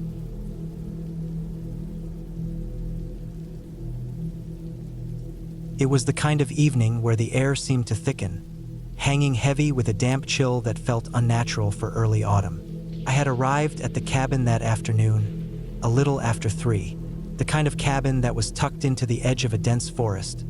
far enough away from the nearest town to make it feel isolated, but close enough to the road that I could escape if things went wrong. I hadn't been expecting much.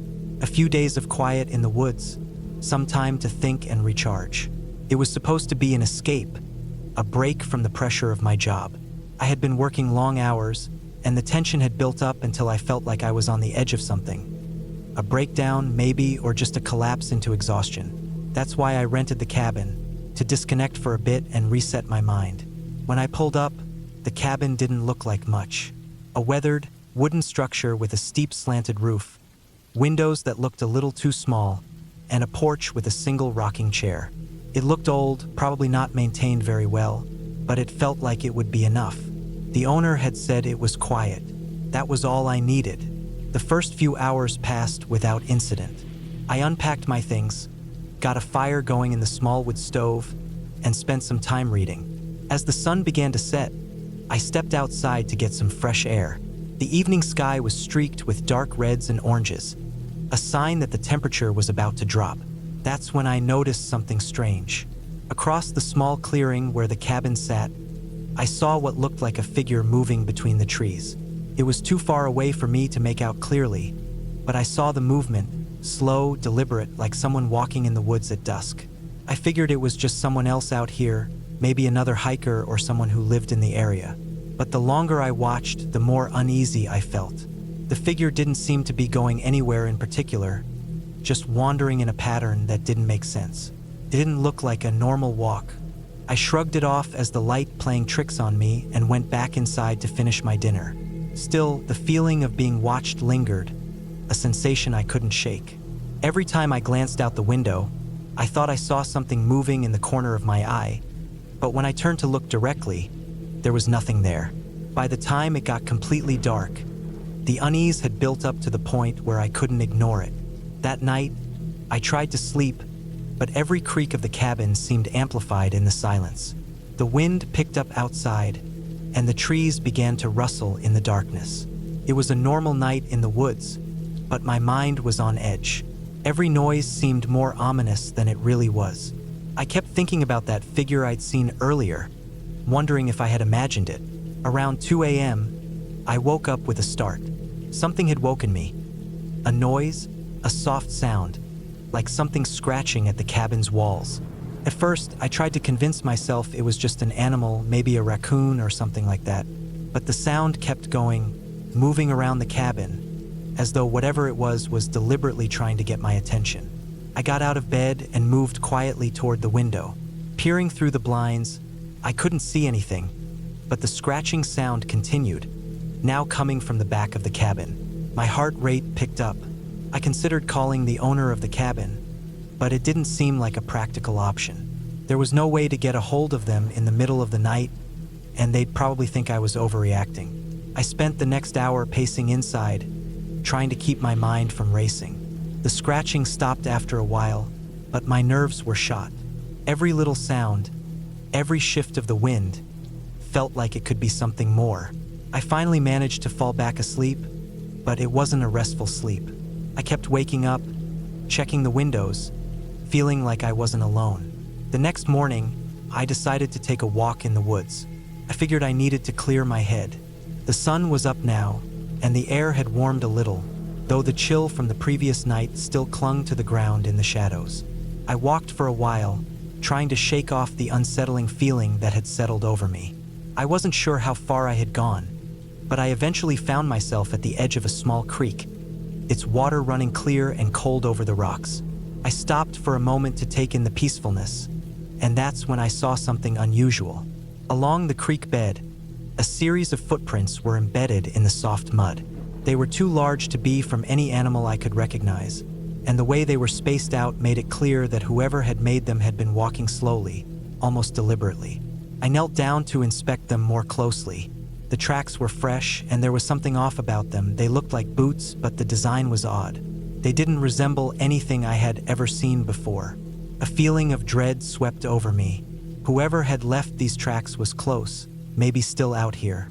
I felt an urge to turn around and head back to the cabin, but something kept me rooted to the spot. There was a faint smell in the air, something sour, like decaying vegetation. I looked around, but the woods felt eerily quiet.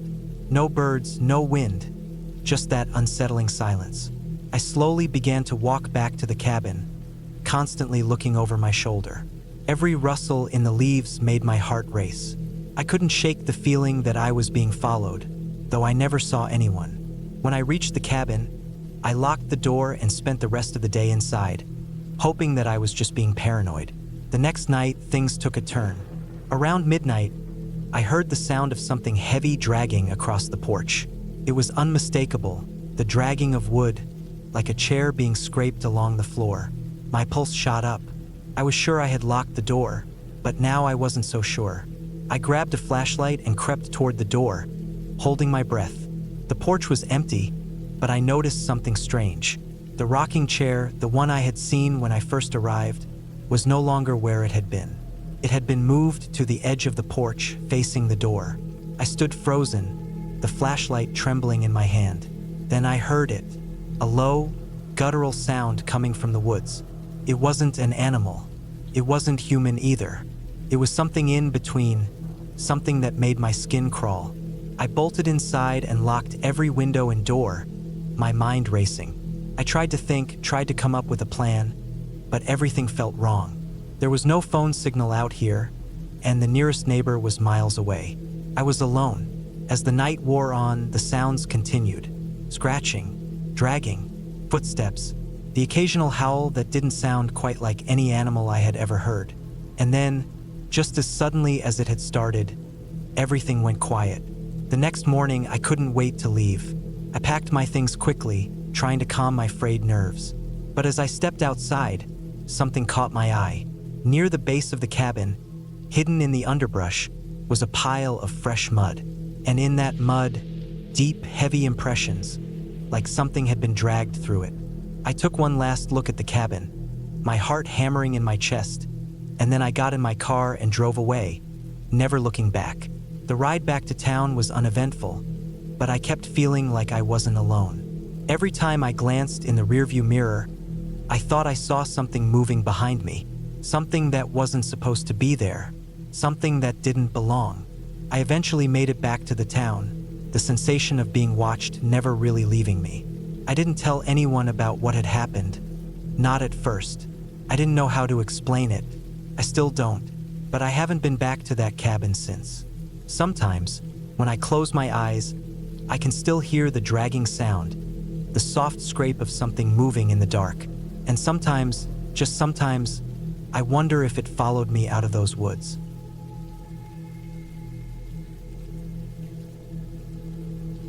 I had been needing a break from work for months. I was burned out, tired of the constant flow of emails, meetings, and the draining cycle of getting up and sitting behind a desk day after day. When my boss finally approved my vacation time, I didn't waste a second. I started looking for cabins to rent somewhere quiet, somewhere far from the city, somewhere I could breathe again. After hours of searching, I found this place listed online. It was in northern Minnesota, about 4 hours from where I lived. The pictures showed a small, weathered cabin surrounded by dense trees with a lake in the background. It looked old but clean enough, and it was available for the week I needed. I didn't care about luxury. I just wanted peace. So I booked it. I packed light, a couple of shirts, jeans, food that wouldn't spoil fast, a cooler with ice, a few beers, a flashlight, a hunting knife I never really used, and some books I'd been meaning to read. I left early on a Tuesday morning, hoping to get there before it got dark.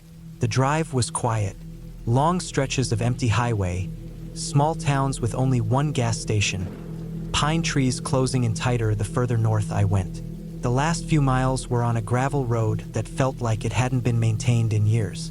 The trees pressed in on both sides, and my tires kicked up dust that just hung in the air behind me. Finally, I saw the cabin. It was just like in the pictures. Small, dark wood, sitting on a slight slope facing a lake that looked almost too still. There was a tiny wooden dock, a rusted grill beside the cabin, and a single chair near a fire pit. There was no lock on the door. It creaked loudly when I opened it, like it hadn't moved in a while. Inside, it smelled like old wood and dust. There was a bed, a small table, one chair, and a wood stove. A few shelves held some dishes and a couple of pots. There was no power, no plumbing, just an old outhouse 20 yards from the cabin. I set my stuff down, opened a beer, and sat on the dock with my feet hanging over the water. The sun was still up, the breeze was cool, and for the first time in months, I didn't feel like I needed to be anywhere or do anything. I stayed out until the sun dipped below the trees, then headed back in to get a fire going in the stove. That first night was quiet. I read a little by flashlight, then lay in bed listening to the sounds of the forest. Branches cracking, the occasional hoot of an owl, the wind brushing through leaves. I slept like a rock. The next few days followed a lazy rhythm. I'd wake up with the light, make coffee on the stove, sit by the lake, maybe fish a little, though I never caught anything. I'd go on short hikes through the woods, staying close enough that I could always find my way back. In the afternoons, I'd read. I barely used my phone. There was no signal out there anyway. By the fourth day, I started feeling strange. Not scared exactly, but watched. I'd be out by the dock and suddenly get this tight feeling in my chest, like someone was behind me. I'd turn around fast, but there was never anyone there.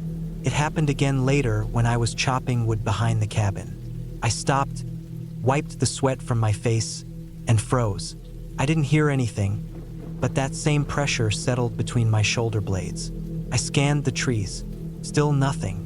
That night, I had trouble sleeping. I kept waking up every hour, thinking I heard footsteps on the leaves outside. Once, I was sure I heard something scrape along the wall behind my bed. I got up with the flashlight and looked around the outside of the cabin. Nothing. No tracks, no animals. I tried to tell myself it was just my mind playing tricks on me. Maybe I wasn't used to this kind of quiet anymore. The next morning, I went to check the trail behind the cabin I had walked a few times before. I wanted to clear my head, shake off the weird tension I couldn't get rid of. The trail started out like it always did, just dirt and leaves between tall trees. But about 20 minutes in, I saw something that made me stop cold.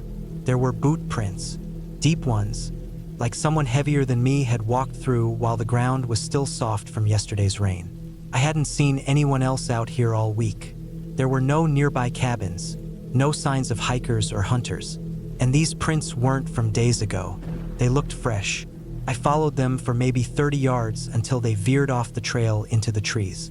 I stood there for a while, trying to decide whether to follow. In the end, I turned back. Back at the cabin, I couldn't shake the feeling that someone had been close. Too close. I checked my gear, made sure nothing was missing. Then I walked around the whole cabin slowly, looking for signs that someone might have come by. On the north side, just under the window, I saw it. A cigarette butt. I don't smoke, and it was recent. Still had the smell. That night, I didn't sleep. I sat inside with the knife in my lap and the flashlight next to me. Every sound outside made me jump. Just after midnight, I heard footsteps. Clear, slow, heavy ones. They stopped just outside the door. I held my breath. Nothing happened. After about 10 minutes, I crept to the window and peeked through the edge of the curtain. There was no one there. The next morning, I packed everything. I wasn't going to wait around to see who or what was creeping around the cabin. But when I started my car, the engine sputtered and died. I tried again. Same thing. I popped the hood, looked around, but I didn't know much about engines. The battery cables looked fine. There wasn't any leaking. I tried the key one more time, and it started, but something felt off. The dashboard lights flickered, and the radio turned on and off by itself. I drove straight to the nearest town, about 30 minutes away. I stopped at a gas station, filled up, and checked under the hood again. Everything looked okay. I figured maybe the rough roads or cold nights had done something temporary, but I didn't go back to the cabin. I found a motel and stayed the night there. It wasn't great, but it was warm and had 4 walls that locked. I couldn't stop thinking about the cigarette, the boot prints, the sounds outside my door. I didn't imagine those things. They happened. In the morning, I called the rental number and told them I'd left early, that the cabin wasn't for me. I didn't explain. They didn't ask. I drove home that day and tried to move on, but the feeling stayed with me. That pressure, that tightness, like someone was watching, just never fully went away. About a week later, I had the car checked out at a shop near home. The mechanic called me into the garage after looking at it. He said someone had pulled out 2 spark plug wires halfway, just enough to make the engine fail temporarily. He asked if I had work done recently, and I told him no. He said it looked like someone had done it on purpose. That was when I realized, whoever had been watching me out there, they weren't just passing by. They didn't want me to leave. I've never gone back to that part of Minnesota. I don't think I ever will. I still love the woods, but I'm a lot more careful now. I double-check everything. I stay at places with better security, and I always tell someone exactly where I'm going. I learned something out there, in that quiet cabin by the lake. Not all danger announces itself with noise. Sometimes it just watches, waits, and if you're lucky, you leave before it decides to come closer.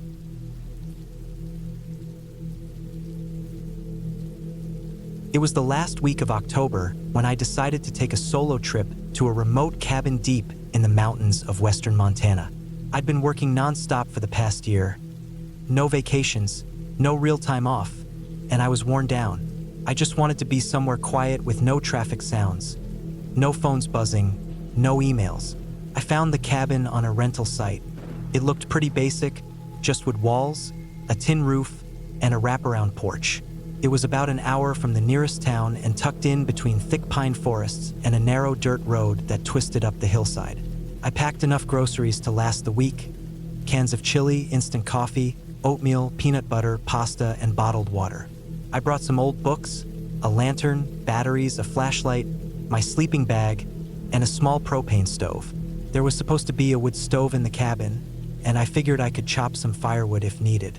The forecast said temperatures would dip below freezing at night, so I made sure to pack layers and my heavy coat. The drive up was rough. Once I left the main road, the dirt path narrowed, and my truck bounced along potholes and loose gravel. Trees crowded in on both sides, and there were long stretches where I didn't see any sign of civilization. No fences, no mailboxes, nothing. I started to wonder if I'd made a mistake coming out here alone. But I told myself this is what I wanted: peace and quiet. When I finally reached the cabin, the sun was already low in the sky. The place looked just like the pictures: small, weathered, and isolated. The porch had a few wooden chairs, and there was a stack of chopped firewood near the front door. I parked my truck off to the side and carried my supplies inside. The air smelled like pine and cold earth. It was dead silent. Inside, the cabin was one open room. A small bed frame in the corner with a thin mattress, a table with 2 chairs, a counter with some empty shelves, and a wood stove. There were a few hooks on the wall for coats, and a cracked mirror over the sink. The water didn't run. It was a dry cabin, just like the listing said. There was an outhouse about 20 yards out back. The first night was quiet. I made some oatmeal, read for a while by lantern light, and bundled into my sleeping bag. I could hear wind pushing through the trees outside and an occasional creak from the old wood, but nothing unusual. I slept through the night. On the second day, I walked a few miles around the cabin, following some faint deer trails through the forest. I didn't see any people or houses, just thick trees, mossy logs, and signs of wildlife: tracks, droppings, broken branches. I came back to the cabin in the afternoon and sat on the porch watching the light fade through the trees. Felt good to be away from everything. That night, just after I turned off the lantern and zipped into my bag, I heard something outside. At first, I thought it was wind again, but this was different. It was a crunching sound, like footsteps in the leaves. Slow, steady. I sat up, heart beating faster, and listened. It stopped. I waited a while before lying back down, telling myself it was probably just an animal. A deer, maybe. The next morning, I stepped outside and looked around the cabin. There were some faint marks in the dirt near the porch, but I couldn't tell if they were from boots or hooves. I didn't think much of it. I made some coffee and went about my day. That night, the sound came back. Same time, just after dark. Same slow, steady crunching. This time, it circled the cabin. I sat up again and grabbed my flashlight. I waited until the sound moved to the back of the cabin. Then I opened the front door and stepped out. The cold hit me hard. I swept the beam of the flashlight across the trees but saw nothing. The sound had stopped again. I didn't sleep much that night. On the fourth day, I decided to walk farther. I followed a trail that led deeper into the woods. It was narrow and overgrown, but I kept going. A couple of hours in, I found an old hunting blind, collapsed and weathered. A little farther, I found what looked like a fire pit, long abandoned. There were beer cans rusted through and old burned logs. Someone had been here years ago. When I got back to the cabin, the sun was already setting. I ate quickly and kept the flashlight next to me as I lay in bed. The footsteps came again. This time, they were faster. They came from the woods and stopped right at the porch. I held my breath. Something scraped against the wood, like a stick dragging across it. Then silence. In the morning, I went outside and checked the porch. There were fresh marks, long, thin scratches in the planks. They weren't there before. I looked around the edge of the cabin and found more prints in the dirt. They looked like boot prints. My stomach dropped. That day, I stayed close to the cabin. I didn't go walking. I kept the axe near me and watched the tree line. Nothing moved. That night, the footsteps came again. Louder, faster. They ran around the cabin in circles. I could hear breathing, heavy and labored. I sat up with the flashlight and axe in my hands, heart racing. Suddenly, something slammed against the back wall. The whole cabin shook. I jumped to my feet, not sure what to do. Then silence again. I didn't sleep at all. I kept the lantern on until the fuel ran low. In the morning, I packed my things. I didn't eat. I just stuffed everything into my bags and carried it all to the truck. I opened the driver door and froze. There were scratches across the side of the truck, deep like someone had taken a knife to it. The tires were slashed. I checked the rest of the vehicle. All 4 tires were destroyed. My phone had no signal and I had no way to call for help. I sat on the porch and tried to think. I had food and water for a couple more days, but after that, I'd need to walk back to town. It was almost 20 miles. I didn't have a choice. That night, I kept the axe with me and didn't even try to sleep. The footsteps came again, but this time they stayed just out of sight. I could hear them pacing, waiting. Then, just before dawn, I heard something slam into the front door, hard. The wood cracked but held. I stayed frozen until the light started to creep in through the windows. At first light, I took a backpack with some food, the axe, and my flashlight. I locked the cabin and started walking down the dirt road. The woods were quiet, but I kept checking over my shoulder. I walked for hours, taking breaks only when my legs started to cramp. Around midday, I heard an engine. I ran toward the sound and found a man in an old pickup truck hauling logs. He looked at me like I'd crawled out of a grave.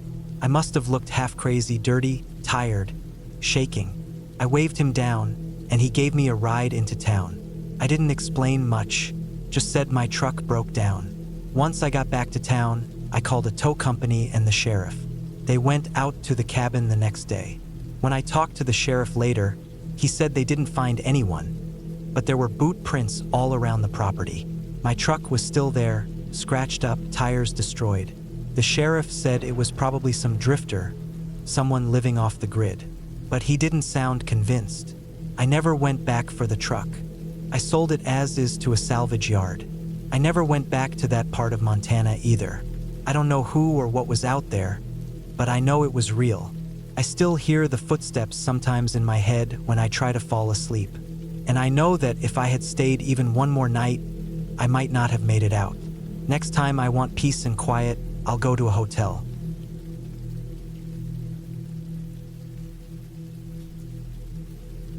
It was supposed to be a weekend escape, just a simple, peaceful time away from the noise of everyday life. My friends and I had rented a cabin deep in the woods, tucked away on a quiet piece of land we had never visited before. The kind of place you'd find in a travel brochure, promising relaxation and serenity. But I didn't know it then. I had no idea that this cabin would become a place that I would never forget. I had always been fond of nature. Hiking, camping, the occasional weekend getaway in remote areas, that was my thing. I didn't believe in any supernatural nonsense, just the simple, raw beauty of the natural world. But something about that cabin, something felt off from the start. I don't know what it was, but I felt it. Maybe it was the road we took to get there. It wasn't the smooth, well-kept highway you'd expect to find in a brochure. No, this was an old, bumpy gravel road that seemed to stretch endlessly through dense forest. The trees were thick, the canopy dark, and every now and then, I caught glimpses of things moving in the underbrush. We arrived in the late afternoon, just as the sun was beginning to dip behind the treetops. The cabin was small, nestled between two large pines. It wasn't particularly impressive, but it had that rustic charm. Wooden walls, a stone chimney, a small porch with a swing. The kind of place you'd imagine being used for family vacations in the middle of nowhere. It looked fine. Except for one thing. There was an eerie quiet about the place, like the kind of silence you only hear when everything is just too still. No birds, no insects, no rustling of leaves. Just an unsettling calm that settled over the area. We didn't think much of it. We were all eager to get settled in, unpack our bags, and start the weekend. We had a plan: dinner by the campfire, a few drinks, maybe some stories. It was supposed to be fun. But as soon as I stepped inside the cabin, I felt the air change. It wasn't cold or hot, but it felt stale, like the air hadn't been disturbed in years. The cabin's interior was exactly what you'd expect. A small living room with a fireplace, a kitchen area, a couple of bedrooms. It was cozy, maybe even charming in its own way, but something about it felt wrong. The first night went smoothly. We cooked dinner, laughed around the fire, and settled in for bed. But as I lay there, the sound of the forest creeping in through the thin walls of the cabin, I couldn't shake the feeling that something was watching me. I tossed and turned for what felt like hours, but I couldn't get comfortable. Finally, I got up, walked to the window, and peered out into the dark woods. There was nothing, just the blackness, the shadows of the trees swaying gently in the breeze. I chalked it up to a bit of nervous energy, a product of being out in the middle of nowhere, away from the familiar lights and sounds of the city. But the next day, things started to get weird. We had planned to spend the day hiking. There was a trail nearby that was supposed to lead to a small creek, so we figured we'd explore a bit. As we made our way down the trail, I noticed that the forest around us seemed too quiet. No birds, no squirrels, not even the rustling of leaves underfoot. It was unnervingly still, and the air, it felt thick, like it was pressing down on me. My friends didn't seem to notice, too caught up in the beauty of the scenery, but I couldn't shake the unease that had settled in my chest. We spent the day out on the trail, but I found myself constantly looking over my shoulder. I kept catching glimpses of movement, shadows darting between trees, quick flashes of something that I couldn't quite identify. But whenever I turned to look, there was nothing, just the dense, silent forest. When we got back to the cabin, it was already late in the afternoon. We were all a bit tired, but instead of heading to bed, we sat on the porch for a while, talking about nothing in particular. That's when I noticed it. Something had changed. The cabin, which had seemed so calm the night before, now felt like it was closing in on me. The air felt heavier, more oppressive. I tried to ignore it, but every now and then, I would catch myself staring at the forest, listening to the silence. That night, the unease only grew stronger. I couldn't sleep, tossing and turning in my bed, feeling like something was wrong. It wasn't a physical discomfort, it was a feeling, an instinctual sense that something was out of place. The sound of the wind outside the window, the occasional creak of the cabin settling, became amplified in my mind, making the silence feel even more suffocating. I finally decided to get up, walk around the cabin to shake off the anxiety. I grabbed my flashlight, opened the front door, and stepped outside. The cold night air hit me like a slap, but it didn't bring relief. In fact, it only made things worse. The trees, the shadows, the moonlight casting long, distorted shapes across the ground. It all looked wrong. I felt like I was intruding on something, like the forest itself was watching me, waiting for me to leave. I wandered a little farther out, just beyond the reach of the cabin's porch light, trying to clear my head. But that's when I heard it. A low, almost imperceptible sound, like a footstep crunching on dry leaves. I froze. My heart skipped a beat. I turned, shining my flashlight into the woods, but I saw nothing, just darkness, the trees standing still like silent sentinels. I told myself it was nothing, a raccoon, a deer, something harmless, but the feeling of being watched didn't go away. In fact, it only intensified. I quickly headed back to the cabin, slammed the door shut behind me, and locked it. But that night, I didn't sleep. Couldn't. The fear had settled in, and no matter how hard I tried, I couldn't shake it. The next morning, I mentioned to my friends that I'd heard something the night before, but they all brushed it off as just being the sounds of the forest. I tried to tell myself they were right, but deep down, I knew something wasn't right. I just couldn't put my finger on it. The day passed in a haze of unease. We tried to enjoy the time together, playing games, cooking, exploring a little more of the land. But as the sun began to set, I could feel it again, the pressure, the heaviness in the air. I found myself constantly looking over my shoulder, certain that I wasn't alone. My friends noticed too. One of them, Jane, asked if I was okay. I told her I was just tired, but I could see the concern in her eyes. She felt it too.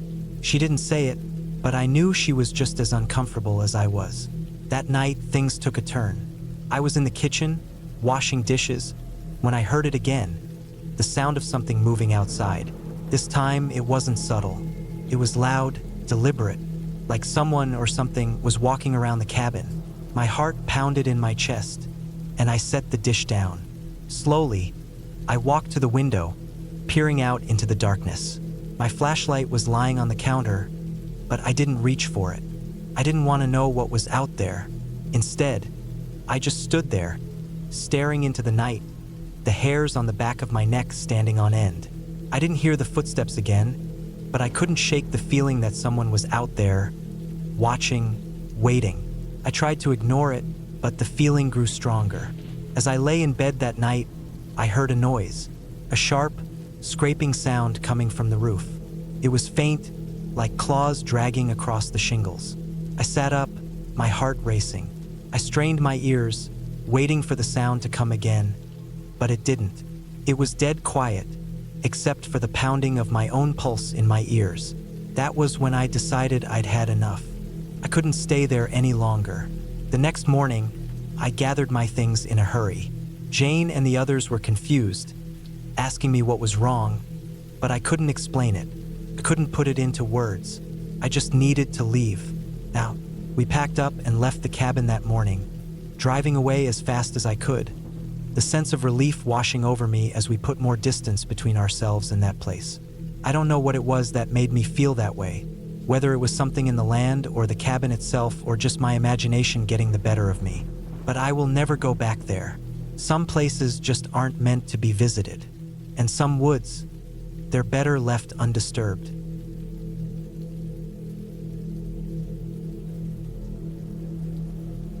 I was 36 when I finally took a real break from work. I'd been grinding away at a construction management job for over a decade, and it was starting to wear me down. Long hours, stressful sights, constant travel. It felt like I hadn't had a real breath in years. So when I got a couple weeks off in late October, I decided to go off-grid. No phone, no laptop, just me and nature. I didn't want beaches or crowds. I wanted trees, silence, and time to just think. I found a listing for a small rental cabin deep in northern Minnesota. It was near a lake, had wood heat, and no Wi-Fi. The pictures showed thick pine woods, a small dock out over still water, and a woodpile stacked higher than the windows. It looked perfect. Remote but reachable, rough but not run down. I booked it for 12 nights, packed up my old truck, and made the 10-hour drive. By the time I reached the cabin, it was late afternoon. The sun was already low, filtering orange through the trees. The gravel road that led to the place was barely more than a path. I passed no other houses for miles. When I got out of the truck, everything was quiet. Not silent, but that full, rich quiet you only get in the woods. Wind in the trees, distant water lapping, a few birds calling back and forth. The cabin was small but solid. Logs stacked tight, roof newly shingled. Inside, it had one main room with a wood stove, a little kitchen area with a propane burner, and a narrow loft with a cot and mattress. No bathroom, just an outhouse about 50 feet into the woods. There was a water pump out back that worked with some effort. Everything smelled like old pine and smoke. It felt like the kind of place someone could disappear into for a long time. I settled in fast. First couple days, I chopped some wood, read a book I'd brought, and went for hikes. The trails around the cabin weren't marked, but I had a map left behind by the owner with old paths penciled in. Most of them looped around the lake or through dense woods. It was peaceful, the kind of peaceful that makes you realize how much noise you carry with you every day. On the third night, I woke up around 2 in the morning to the sound of something moving outside. Not an animal noise, more like crunching leaves. I laid there in the dark for a while, listening. Whatever it wasn't close. Maybe 100 feet off, but it kept stepping, then stopping like it was circling or unsure. Eventually it stopped, and I went back to sleep. I chalked it up to deer or maybe a bear. Next morning, I checked around the cabin. No tracks, no sign of anything. Still, I started keeping the axe inside at night, just in case.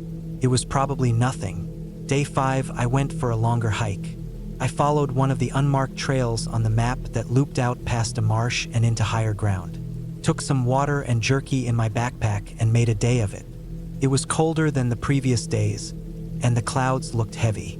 I didn't want to get caught out in the rain, so I kept a steady pace. About 4 miles out, I found something strange. It looked like an old hunting camp. 3 logs leaned together like a teepee, a rusted-out coffee can, and an old fire pit with blackened stones. But the logs were fresh. Not freshly cut, but someone had placed them recently.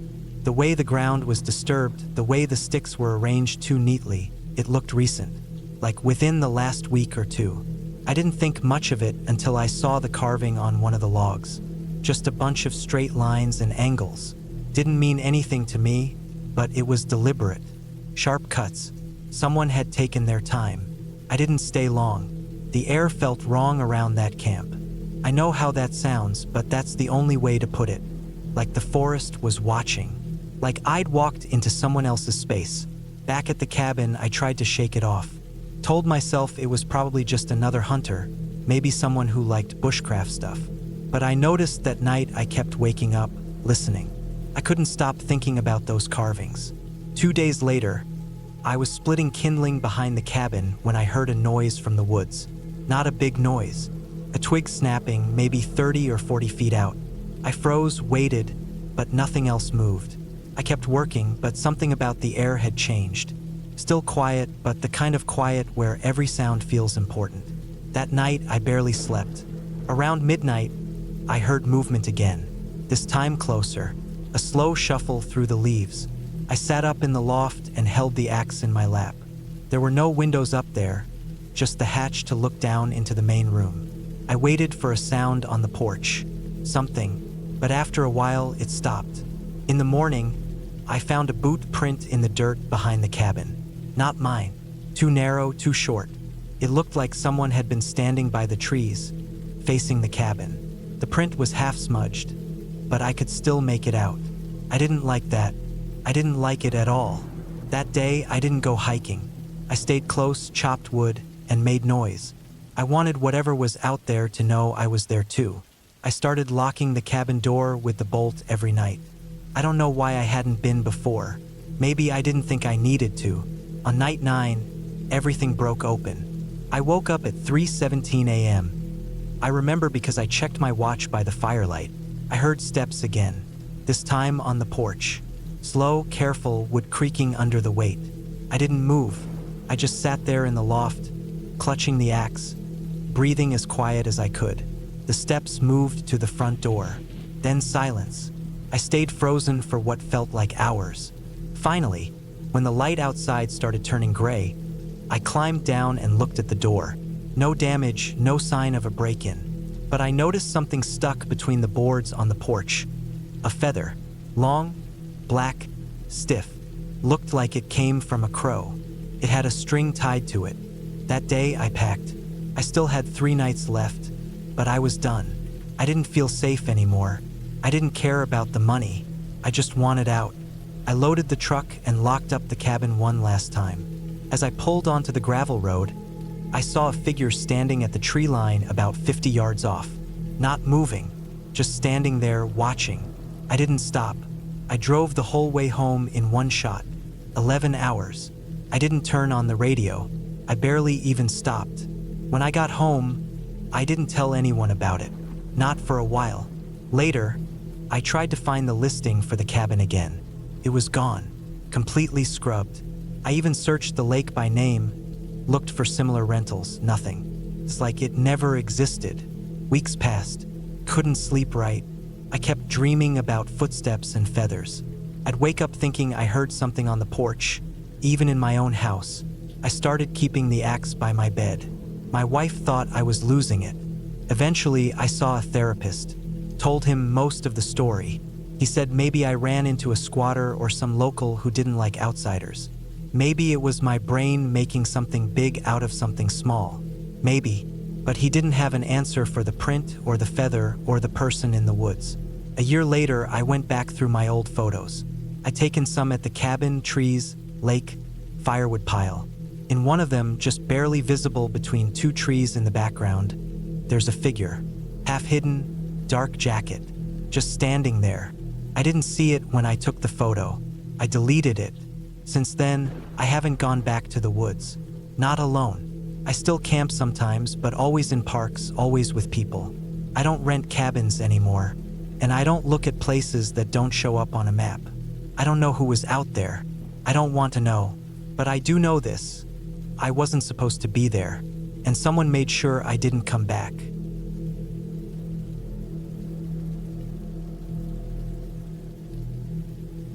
It was early autumn when I decided to take a break from the chaos of daily life. Work had been stressful, the city was suffocating, and the constant noise from traffic and people left me longing for silence. So, I packed up my things, rented a small cabin in the mountains, and drove out there alone. The place was a few hours north of where I lived, nestled in a remote part of the woods that had no real towns for miles. The thought of being completely disconnected from everything was appealing. It was exactly what I needed. I arrived at the cabin around late afternoon, just as the sun was starting to dip behind the mountain peaks. The place was a typical wooden structure, not too big, with a small porch and a stone chimney. It had a rustic charm, with a front door that creaked when I pushed it open. Inside, there was a cozy living room with a fireplace, a kitchen area that looked like it hadn't been used much, and a single bedroom tucked in the back. There were no signs of anyone having been there recently, but that didn't bother me. I preferred the solitude. I unloaded my car, carrying in my bags and a few groceries I'd picked up on the way. I spent the next few hours making the place feel more like home, unpacking my clothes and getting settled.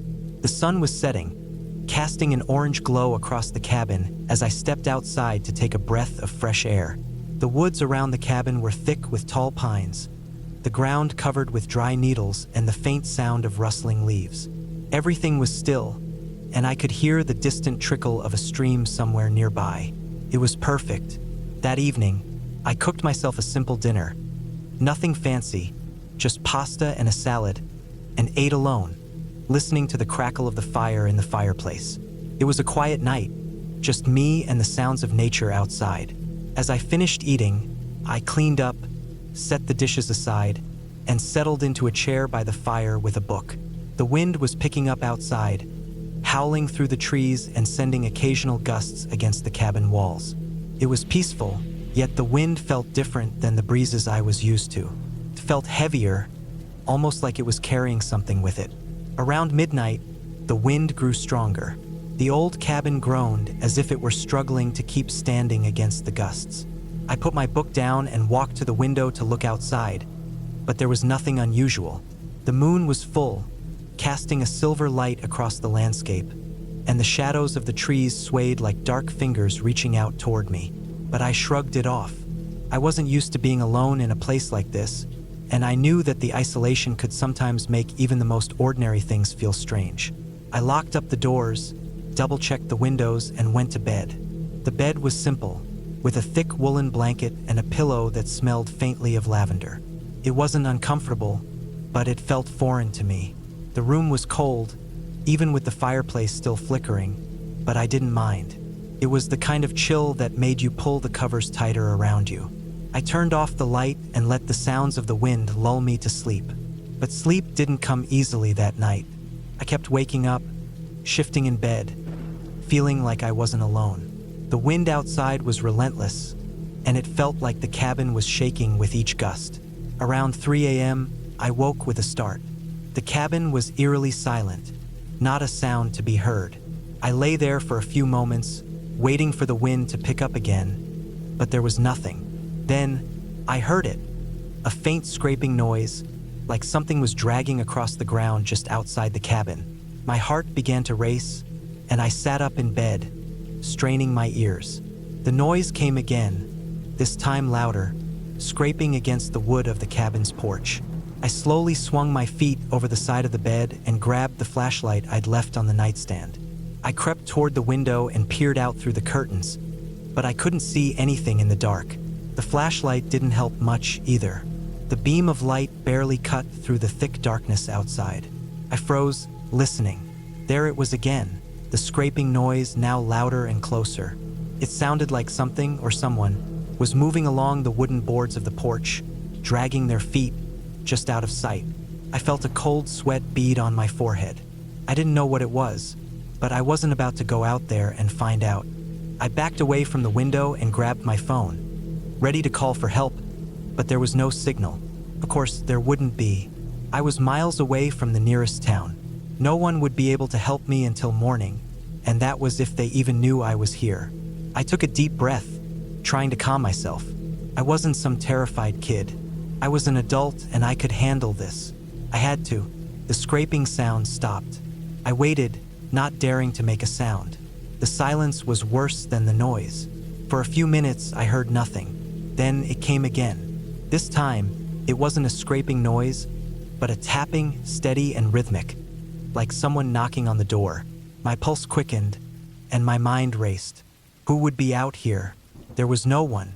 I hadn't seen a single car on the road for hours, and I was the only one with a key to the cabin. The tapping continued, and my nerves began to unravel.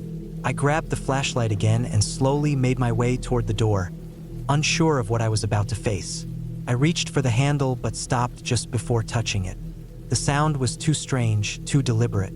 I wasn't sure what I was expecting, but I knew I couldn't open the door without knowing what was on the other side. I backed away from it, pressing my back against the wall. Then, just as suddenly as it had started, the tapping stopped. The silence returned, but this time, it felt heavier, suffocating. I stood there in the dark for what seemed like hours, listening for any sound, any sign that something was out there. But nothing came. Slowly, my mind began to ease. Maybe I was just being paranoid. The wind had probably caused the strange noises, and my imagination had gotten the better of me. But as I lay back in bed, trying to force myself to sleep, I couldn't shake the feeling that something was wrong. The tapping had been too precise, too intentional. It wasn't the wind. It was something else. The next morning, I woke to the sound of birds chirping outside, the sunlight pouring in through the small windows. The cabin was warm now, and everything seemed normal again. But I couldn't get the events of the night before out of my head. I ate a quick breakfast, packed a bag with some water, snacks, and a first aid kit, and decided to go for a walk in the woods to clear my mind. I needed to shake off the unease that had settled over me. The forest was beautiful in the daylight. The air was crisp, the trees stood tall and proud, and the ground was covered in a thick carpet of pine needles. I hiked for a couple of hours, taking in the peaceful surroundings, but every step felt like it was leading me further from the safety of the cabin. I kept looking over my shoulder, half expecting to see someone or something following me. Eventually, I came across a small clearing with a stream running through it. I stopped there, knelt by the water, and drank from my cupped hands. As I sat there, catching my breath, I heard a rustling behind me. It was faint, almost like a whisper of movement, but it was enough to send a chill down my spine. I stood up, scanning the trees around me, but there was nothing. The sound could have been an animal or the wind moving through the branches. But I didn't feel safe anymore. I hurried back to the cabin, keeping my eyes peeled for anything unusual. When I returned, everything seemed just as I had left it. The cabin was still, silent, and undisturbed. But as I walked inside, something caught my eye. A small scrap of fabric caught on the doorframe, just out of sight. I reached out to remove it and realized it was part of a jacket, something dark and worn. I felt my stomach drop. This was no coincidence.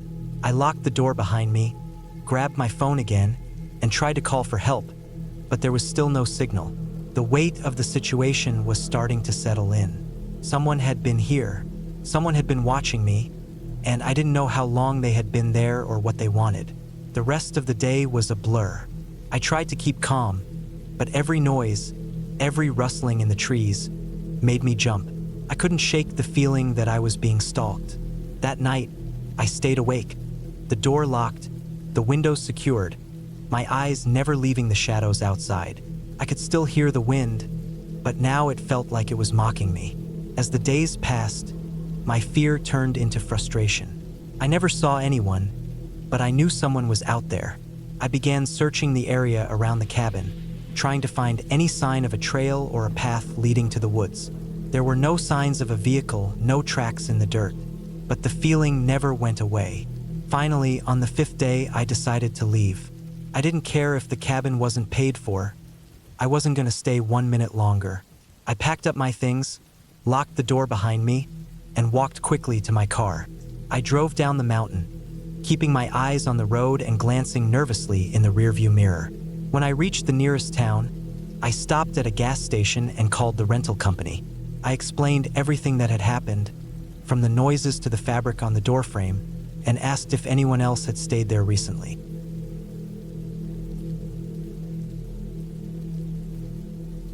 It was the kind of trip I had looked forward to for months. A weekend alone, deep in the woods, in a small cabin I'd rented online. The pictures promised a peaceful retreat, far away from everything. No cell service, no distractions, just nature and silence. My idea of the perfect getaway. The cabin was located in the woods of northern Montana, just shy of the Canadian border. I had driven up, taking the winding roads through dense forests, the towering trees on either side creating an almost claustrophobic feeling. The road was rough and gravel, the kind of road that could only be navigated by a sturdy vehicle. But my truck handled it well enough, even with the unpredictable patches of mud and potholes. It was the kind of place that would make a person feel a little uneasy, the isolation stretching far beyond what I was used to. The GPS told me I was getting close when I made the final turn down a narrow dirt road. My truck bounced slightly as I drove over the uneven surface, the tires crunching on the dry gravel. I hadn't seen another car in over an hour.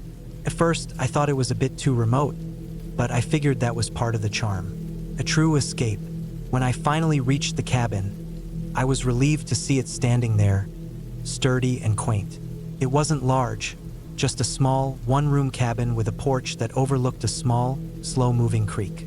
The setting was serene, surrounded by dense trees that looked ancient, their thick trunks towering above the cabin. A thin mist clung to the ground, swirling in the early morning light. The whole place seemed untouched by time, isolated from the world, just as I'd hoped. I parked the truck and grabbed my bag. The cabin's owner had left a key under a rock, so I unlocked the door, stepping inside. The smell of wood and fresh air filled the small space. A wood-burning stove sat in the center of the room, with a few chairs around it and a small kitchen area. There was a table with 2 chairs and a worn-out rug on the wooden floor. It wasn't much, but it was perfect for what I needed. The simple life. Peace. I didn't waste any time unpacking. The first thing I did was make a cup of coffee, sitting at the small table and looking out at the mist rising off the creek. The day stretched out before me, the possibilities endless in my mind. No phones, no responsibilities, just nature. But as the day wore on, something started to feel off. I couldn't quite put my finger on it. Maybe it was the silence. The kind of silence that was so thick it made my ears ring. The kind of silence that wasn't peaceful, but unnerving. It was unsettling, like the woods were holding their breath. I told myself it was just the isolation getting to me, That night, I decided to light the wood stove and get a fire going. The air had grown chilly, and I could hear the wind howling through the trees. Outside, the shadows lengthened as the sun dipped behind the mountains. It would be dark soon. After a quiet dinner, I settled down in front of the fire with a book. The crackling of the flames was the only sound in the cabin. As I turned the pages of the book, a noise outside caught my attention. It was faint, almost like a branch snapping, but it was enough to pull me from my thoughts. I put the book down and listened. Nothing. I went back to my book, shaking off the uneasy feeling. But the sound came again, this time louder. It was closer. I stood up, heart pounding in my chest. My first instinct was to assume it was an animal. Bears, deer, or wolves roamed these woods. But the sound didn't seem right. It was too deliberate, like footsteps. I walked over to the window, pulling back the curtains slightly. The shadows outside were deep, stretching across the ground like dark fingers. My eyes scanned the area, trying to make sense of the noises. I saw nothing. The woods were still, almost too still. The wind picked up again, rustling the leaves, and the noise outside ceased. I sighed in relief, feeling foolish for even getting worked up over it. But as I sat back down, my thoughts kept returning to the sound. It didn't feel like an animal. Felt wrong. The rest of the evening passed without incident, but I found it harder and harder to focus on the book or relax by the fire. Every creak of the floorboards seemed louder, every gust of wind more unsettling. Finally, I couldn't take it anymore. I locked the door and sat on the couch, listening to the fire crackle as the night dragged on. Around midnight, I decided to go to bed.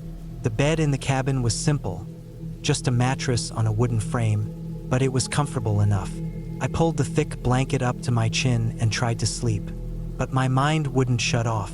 I kept hearing things, small sounds from the woods outside, like branches snapping, twigs crunching. Then, just as I was starting to drift off, I heard something. It was a tap, soft at first, then louder. Tap, tap, tap. I froze. My heart rate spiked. The sound came from the window. Someone or something was tapping on the glass. I lay still, not daring to move. It felt like hours, but the tapping continued, slow and deliberate, as if it were waiting for me to respond. Then, as suddenly as it had started, it stopped. Complete silence again. I didn't dare move, didn't dare breathe too loudly. My body tense under the covers. My mind raced. Was it just my imagination? I couldn't risk getting up to check.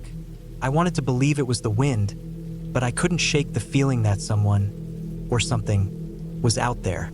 The rest of the night was a blur of fear and restlessness.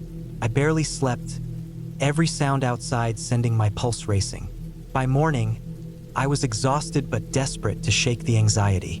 I packed my things, thinking I would leave the cabin. But as I stepped outside, I noticed something strange. The footprints. They were large, deep impressions in the dirt, leading right up to the front porch. The steps were heavy, like the person, if it was a person, was wearing boots, but they were too large for normal human footsteps. I scanned the area again. There were no other signs of anyone around. The woods were as still as ever. I was starting to question my sanity when I heard a loud crash from inside the cabin. My stomach dropped. Without thinking, I grabbed my bag, jumped in the truck, and sped off down the dirt road. I didn't look back. I didn't care to. I didn't stop driving until I reached the nearest town, where I found a small motel to rest. The relief was overwhelming, but the fear still lingered in my chest. I couldn't shake the feeling that I wasn't alone in those woods, that something had been watching me, waiting.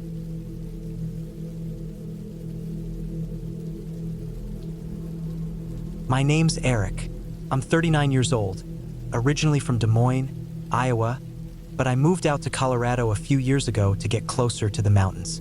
I work as a freelance technical writer, mostly boring manuals and documentation for software companies, and most of it is remote. Pays the bills, and sometimes I get lucky enough to take time off to work on personal projects. In September of 2022, I decided I needed a week off to finish a personal writing project I'd been dragging out for over a year. It was a nonfiction piece, sort of like a collection of essays and observations from my years working behind the scenes in tech. And I wanted a quiet place where I wouldn't be distracted by the noise of the city, the emails, or the endless pull of social media. I wanted total silence. So I rented a small cabin through a private listing on a lesser-known site, some off-the-grid thing that had a tiny log home tucked near the San Juan Mountains in southern Colorado. It was a real backwoods setup. Solar panels, a wood stove, well water, no Wi-Fi, and only one bar of reception on my phone if I stood near the kitchen window. No neighbors, no traffic, just trees, hills, and open land. The owner, an older guy named Frank, met me in town, handed me the keys, gave me a paper map with handwritten directions, and told me to call if anything went wrong. I never saw him again. I arrived that Sunday afternoon. The weather was already starting to shift toward fall. The wind had that dry snap to it, and most of the trees had already started to shift into gold and orange. The drive from town to the cabin took about 45 minutes on dirt roads that wound through scrubland and forest, and by the time I arrived, the sun was starting to drop low on the horizon. The cabin sat on a rise, with tall pines stretching out in every direction. It looked like it hadn't been touched much in the last 20 years, but everything worked. The door stuck a little when I opened it, and the floor creaked underfoot, but it was clean. Inside, there was a small kitchen, a single bedroom with a twin bed, a desk by the front window, and a little wood stove with stacked firewood in the corner. No TV, no radio, no distractions. It was perfect. That first night, I didn't do any writing.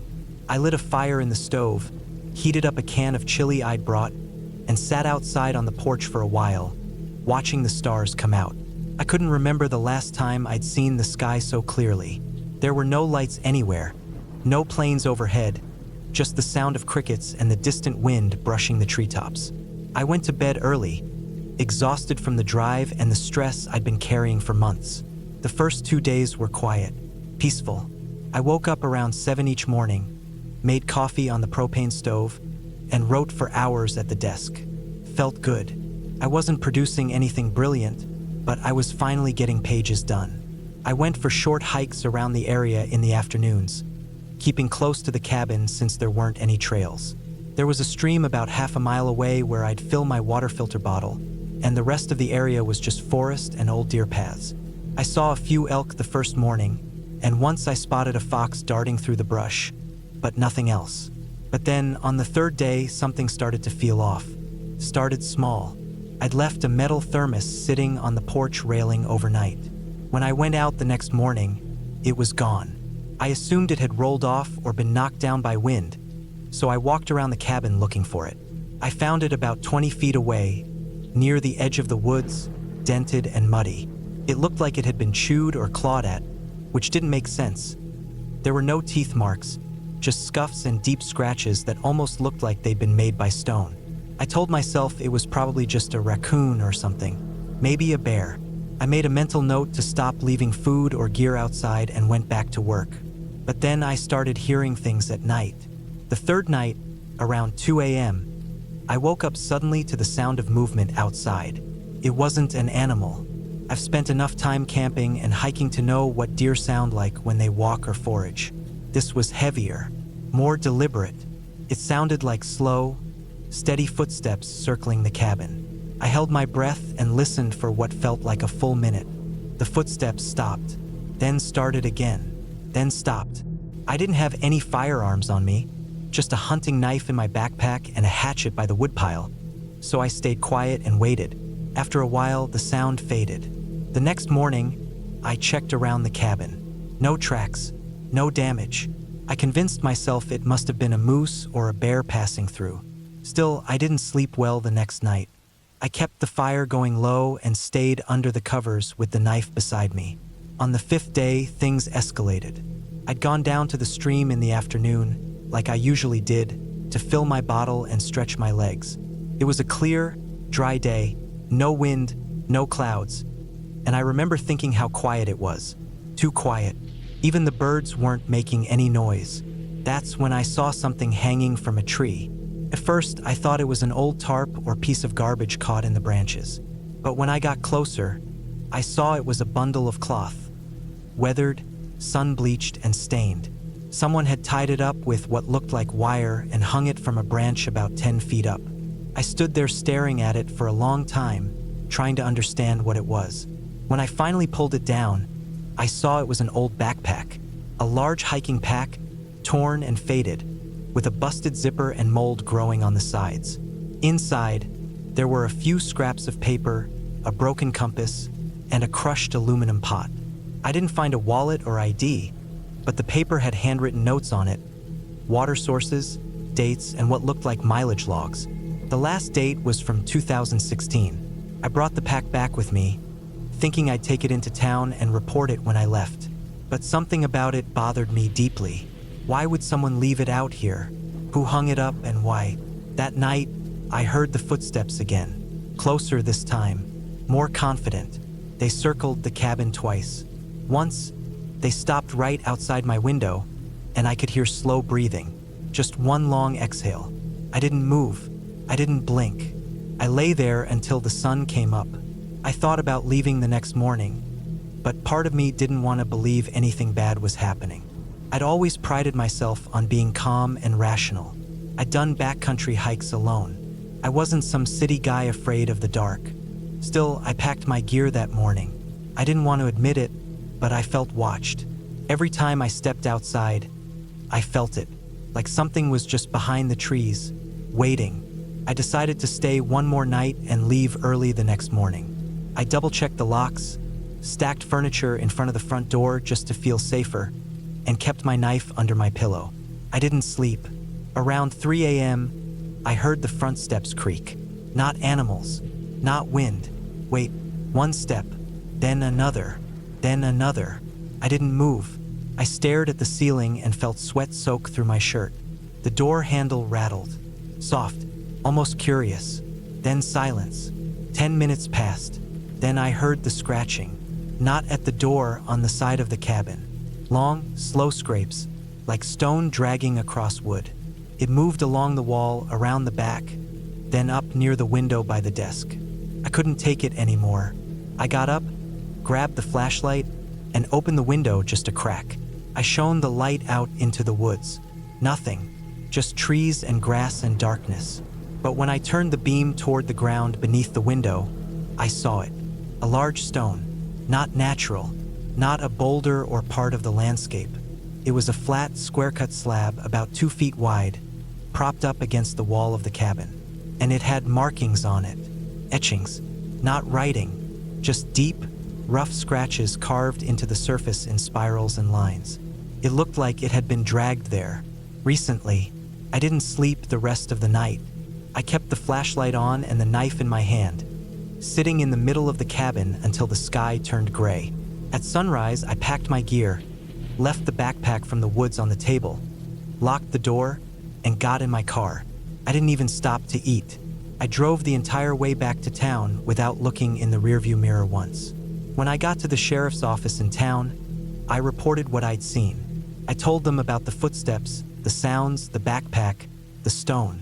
They nodded, took notes, and thanked me for the report.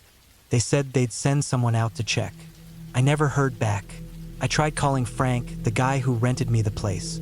His number was disconnected. I did some research online when I got home.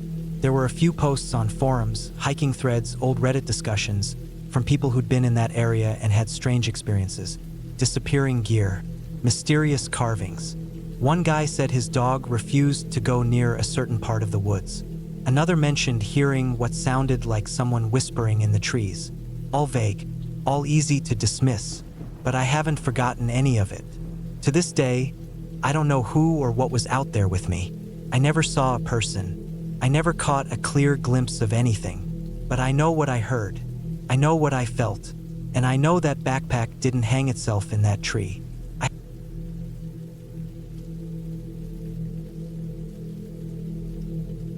I never thought a weekend in a remote cabin would turn into something I'd remember for the rest of my life.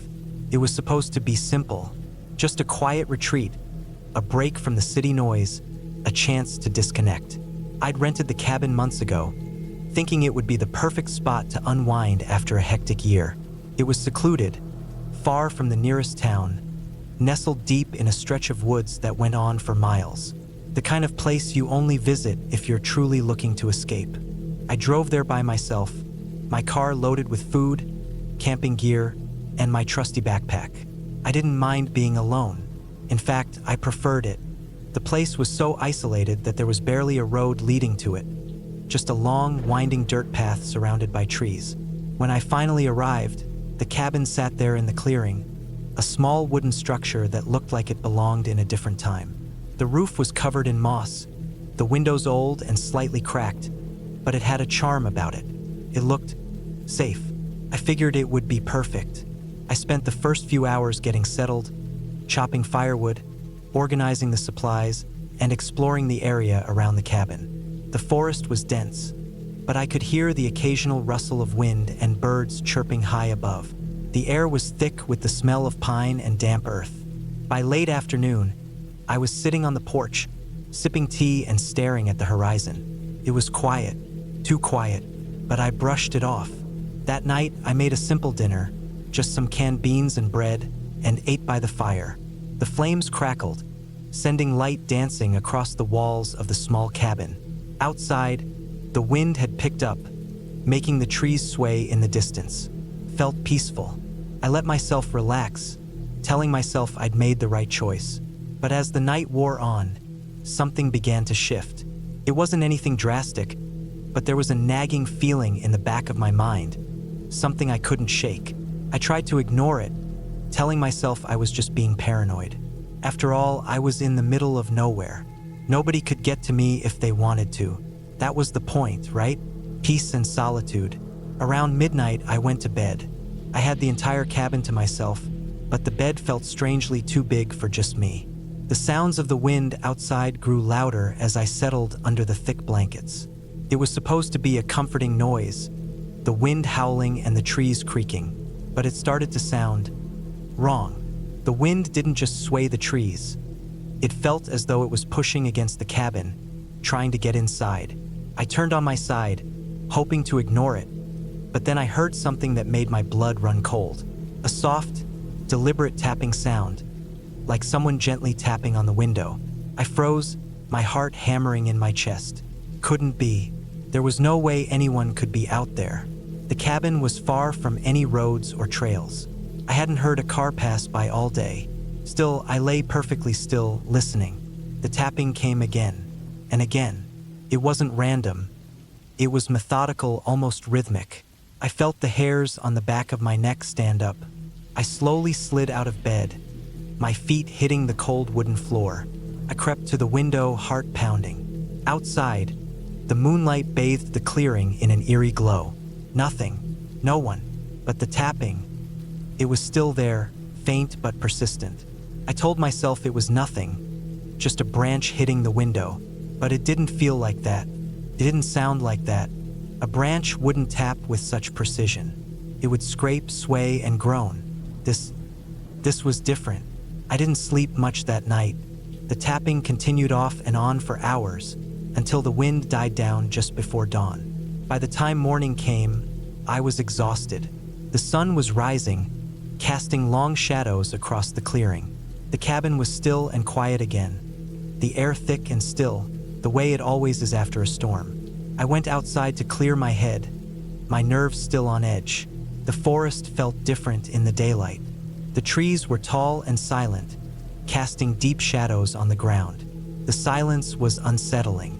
I told myself I was being ridiculous, that the tapping was just a figment of my imagination. Maybe it had been a branch after all. But then I saw something. At the edge of the clearing, just beyond where the trees started to thicken, I spotted a footprint. It was large and it looked fresh. My breath caught in my throat as I crouched down to inspect it. It wasn't an animal track, but it wasn't quite human either. The toes were too long, the arch too high. Something didn't fit. I stood there for a moment, staring at the print. Then I heard it, a faint crack of a twig breaking behind me. I spun around, my heart racing. But there was nothing, just the forest, silent and still. That's when I realized I wasn't alone. I don't know how long I stood there, but my body was frozen in place. The realization that someone or something was nearby made my skin crawl. I wanted to go back inside the cabin, lock the door, and hide, but I couldn't bring myself to move. Instead, I slowly backed toward the cabin, never taking my eyes off the forest. The entire day passed in a blur. I didn't leave the cabin. I kept the windows closed and locked the door. The night came again, and the silence outside grew deeper. But this time, I wasn't alone with my thoughts. There was something out there, something that wasn't human. The fear began to gnaw at me, deep and relentless. I didn't hear the tapping that night, but I heard other things. The soft scraping sounds, the occasional movement outside, like someone or something was circling the cabin. It was like the forest was alive, watching me, waiting. I stayed awake, holding my breath at every creak and groan the cabin made. I don't know when I finally drifted off to sleep, but when I woke, the sun was already high in the sky. That morning, I packed up my things. I couldn't stay any longer. The fear had become too much. As I was loading my car, I saw something that made my stomach drop. A set of footprints, fresh in the mud, leading right up to the porch of the cabin. They weren't animal tracks. They weren't human either. The same strange shape. I didn't need to see anything more. I jumped in my car and sped off, not stopping until I hit the nearest town. I never went back to that cabin. I never found out what or who had been out there in the woods. But I know one thing for sure. I wasn't alone. And whatever it was watching me.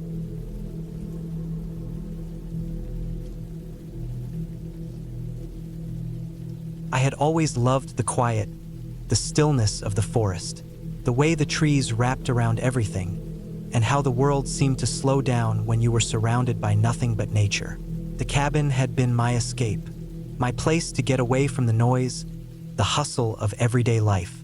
It was just me, a small cabin, and the wilderness stretching out in every direction. No neighbors for miles, no distractions, just me and the world around me. But this time it was different. It was late October, and the air had that crisp edge to it that told me winter was creeping closer. The nights were colder, and the sun set earlier. I'd driven out to the cabin on a Friday evening, planning to stay for a couple of days. The forecast was clear, no storms, no snow, just chilly nights and chilly mornings. Perfect for getting away from everything. The cabin was simple, just a small wooden structure with a porch that overlooked a small, overgrown meadow. A few miles beyond that, the forest thickened, the trees crowding in like sentinels. The cabin had been my grandfather's, a relic from the early 70s, and I'd inherited it when he passed. It wasn't much, a couple of rooms, a fireplace, and a few old chairs and tables. No Wi-Fi, no cable, just a place to disconnect and find some peace. I unloaded my stuff, made myself a quick dinner, and settled in by the fire. The glow of the flames made the small cabin feel cozy, but the flickering shadows on the walls had an odd way of making the place feel larger than it really was. The sound of the wind outside was constant, the occasional crack of a branch breaking under the weight of snow or the wind. The temperature dropped quickly as night fell, and I wrapped up in a blanket, enjoying the silence. But it wasn't long before something started to feel off. The wind, which had been howling through the trees when I arrived, suddenly stopped. The kind of quiet that followed was thick and unsettling. Not the peaceful kind of quiet, but the kind that made you listen harder, as if waiting for something to break the stillness. I shook it off. It was probably just the wilderness, the kind of silence you can't get used to until it's too late. The kind that makes you realize how isolated you are. After a while, I decided to turn in for the night. The bed was old, the mattress sagging, but it had a worn comfort to it, a sense of familiarity. I slept fitfully that night. The wind had picked up again, and though I was warm enough under the thick blanket, I couldn't shake the feeling that something was wrong. It wasn't anything specific, just a vague sense that I wasn't alone or that something was watching. I turned over a few times, checking the dark corners of the room, but everything seemed fine. I closed my eyes again, trying to drown out the feeling, but it lingered, gnawing at the edge of my mind. When I woke up the next morning, the cabin was still cold. The air felt different, harsher. The sun hadn't risen fully, and a fog had settled over the meadow. It wasn't unusual for fog to roll in off the mountains, but this felt thicker, more suffocating. I made coffee, sitting by the window, watching the fog swirl around the trees. It felt like it was closing in, like the forest was pressing in on the cabin. I pushed that thought aside. There was no reason to be paranoid. It was just fog. The day passed slowly. I spent it outside, chopping wood and collecting some dry twigs and branches for the fire. The sky was overcast, and a chill had crept into the air that I hadn't noticed before. I could feel it in my bones. Something was off. The cabin was quieter than usual. The wind seemed muffled, and even the birds in the trees had gone silent. I couldn't shake the sense that something was waiting, but I couldn't place what it was. As evening drew near, I started preparing for another night in the cabin. I made myself a simple meal, sitting at the old wooden table in the small kitchen. I tried to relax, but every creak of the cabin, every gust of wind, made my nerves tighten. I couldn't ignore it anymore. There was something wrong here. After dinner, I went outside to check the fire pit. The fog had thickened even more, rolling in from the trees in dense, undulating clouds. I squinted into the mist, feeling the hairs on the back of my neck stand up. I couldn't see more than 10 feet in front of me. The quiet was unbearable. I went back inside, locking the door behind me. My pulse was quickening, and I realized I was holding my breath. I tried to settle into my chair by the fire, but my mind wouldn't stop racing. I had been in this cabin countless times, alone in the woods, and never had I felt like this. As I stared into the fire, I heard a sound. It was faint at first, a soft rustling noise. I paused, listening. It was coming from outside, just beyond the porch. My first thought was that it was an animal, maybe a raccoon or a deer, but then I heard it again, closer this time. It was almost like footsteps. I told myself it was nothing. I told myself it was just the wind. But then the footsteps came again, louder now, like someone was walking around the cabin. The hairs on my neck stood up, and I stood frozen, staring at the door. My heart was pounding. I grabbed the old rifle my grandfather had left behind and crept toward the door. My hands shook as I reached for the handle, but I forced myself to pull it open slowly, just a crack. The fog outside was thick, swirling in the air, but there was nothing there. No person, no animal, just the empty darkness. I stepped out onto the porch, the cold biting at my skin. I looked around, every sense alert, but the fog seemed to swallow up everything. There was no sign of movement, no sound except for the wind.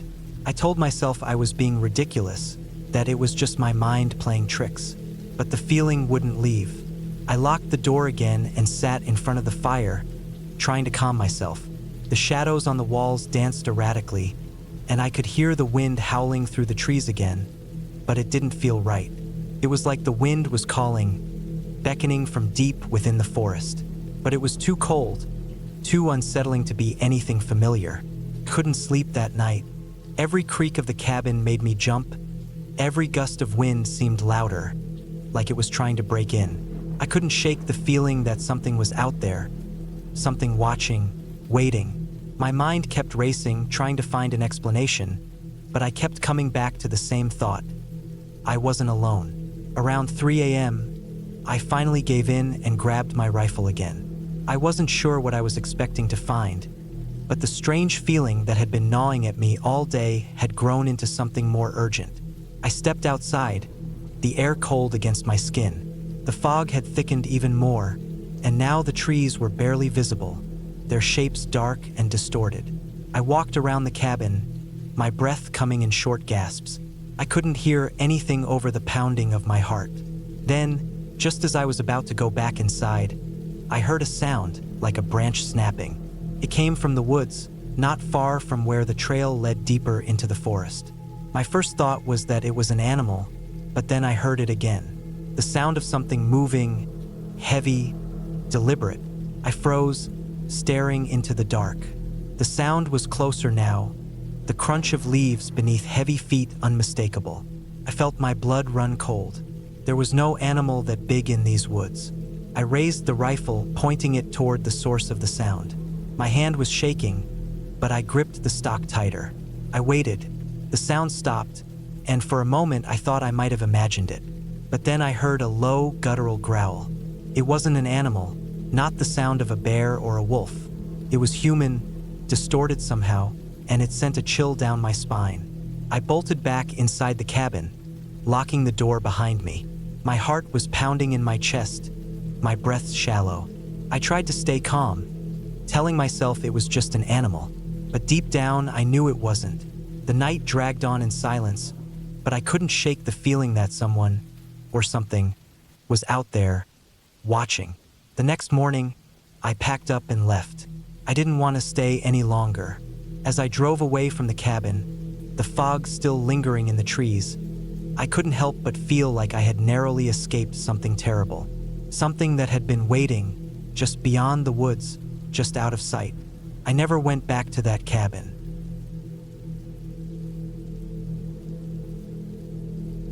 It was the fall of 2024 when I made the decision to get away from everything. The noise of city life had become unbearable, and the constant stream of emails, calls, and notifications was draining me. I was 34 years old, living in a small apartment in Denver, and working long hours at a tech startup. My mind was always racing, and I couldn't remember the last time I had a peaceful moment to myself. So I decided to book a cabin for a weekend. Just me, the mountains, and the quiet. I found a cabin in a remote area of the Colorado Rockies, about 3 hours outside of the city. It was an old place, situated in a dense forest, far from any major roads. The description said it had basic amenities, but it didn't mention anything fancy. Just a small wood cabin, a fireplace, and an old wooden deck that overlooked a valley. Perfect, I thought. There was no cell reception out there, which was exactly what I wanted.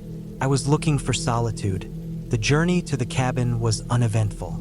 The highway was clear, and the drive up the mountain was picturesque. The leaves had just begun to change color, and the entire area was a canvas of oranges, reds, and yellows. I could feel the tension in my shoulders begin to ease as I made my way deeper into the mountains. There was something calming about the silence of the forest, broken only by the occasional chirp of a bird or the rustle of leaves in the wind. When I finally turned off the main road and onto the dirt path that led to the cabin, I started to feel a sense of relief wash over me. The dirt road was narrow, overgrown with grass and wildflowers, and it had a sense of abandonment to it. It was the kind of place you could easily get lost in if you weren't careful. The closer I got to the cabin, the more isolated it felt. No neighbors, no cars, no other houses. Just the cabin and the wilderness. I arrived just as the sun was starting to dip behind the mountains. The cabin was small, just a one-room structure with a steep roof covered in moss. The wood was weathered and dark, and the air around it smelled of pine and earth. There was a small wooden porch with a couple of rocking chairs, though they looked a little worse for wear. The steps creaked as I walked up to the door. I fumbled for the key the owner had left in the lockbox by the door and let myself in. The inside was exactly what I expected. The furniture was old, mismatched, and well-worn. A stone fireplace dominated one wall, and a few small windows let in just enough light to keep the space from feeling too dark. There was a small kitchen area, complete with a gas stove and an old refrigerator. The bathroom was tiny, but functional. The bed was large and covered with a thick quilt. I set down my bag and took a deep breath, savoring the peacefulness of the cabin. There was no Wi-Fi, no phone signal, just quiet. I hadn't realized how much I needed this. After unpacking, I built a fire in the fireplace. The crackling of the wood filled the cabin with a comforting warmth. I made myself a simple dinner of soup and bread, then sat by the fire watching the flames dance. It felt good to be away from everything. There was nothing I had to do, nowhere I had to be. For the first time in what felt like years, I could just be still. As the night deepened, I turned off the lights and let the fire's glow fill the room. I decided to turn in early, not because I was tired, but because I wanted to experience the complete silence. I lay in bed, listening to the occasional sound of a branch moving outside, the wind stirring the trees. It was so quiet, so peaceful. But around midnight, I woke up. At first, I couldn't place what had woken me. The cabin felt different somehow, heavier. It wasn't the silence. It was deeper, almost suffocating. I lay still for a few moments, straining my ears, but I didn't hear anything at first. Then, a sound came from outside. It was subtle, almost like a footstep, followed by another. I sat up, my heart beginning to race. I tried to tell myself it was nothing. Maybe it was a raccoon or a deer. This was a forest, after all. Animals wandered through the area all the time. But there was something about the sound that didn't sit right with me. The footsteps were too heavy to be a deer, and the timing too deliberate. I quickly grabbed my flashlight and slipped on my shoes. I crept quietly to the door, opening it just a crack. There, just outside the cabin, I saw nothing. No animals, no movement, just the dark expanse of trees. But then I heard it again. A slow, deliberate crunch of leaves underfoot. It was closer now. I stepped back into the cabin and locked the door. My mind raced. Was someone out there? Could it be someone lost? Or worse, someone who knew this cabin was abandoned and decided to make it their own? I didn't know what to do. I had no way of reaching anyone, no phone signal, no neighbors. I wasn't about to leave the cabin and confront whoever or whatever was out there. I decided to wait it out. I sat down in one of the chairs by the fire and kept the flashlight trained on the door, my breath shallow, my heart pounding. For what felt like hours, I didn't hear anything more. The sounds of the night returned to normal. The wind, the distant rustle of leaves, the chirping of insects. I began to convince myself it was nothing. I must have imagined it. Maybe a bear or a mountain lion had wandered too close, or maybe a hiker had gotten off the trail. The wilderness could be unsettling at night, but it wasn't usually dangerous. But then, at about 3 a.m., I heard it again. This time, it was closer. I heard a scrape against the wood, and a low, almost imperceptible sound, like a whisper or something dragging across the ground. My heart skipped. I wasn't imagining this. The flashlight's beam flickered as I swung it around the cabin, looking for any sign of movement. There was nothing. Yet the feeling of being watched, being hunted, was overwhelming.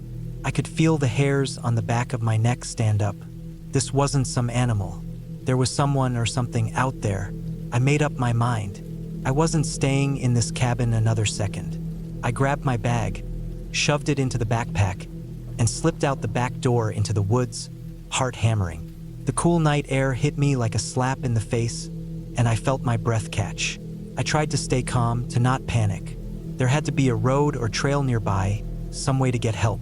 I just had to keep moving. For hours, I stumbled through the trees, trying to stay as quiet as possible, but the fear kept gnawing at me.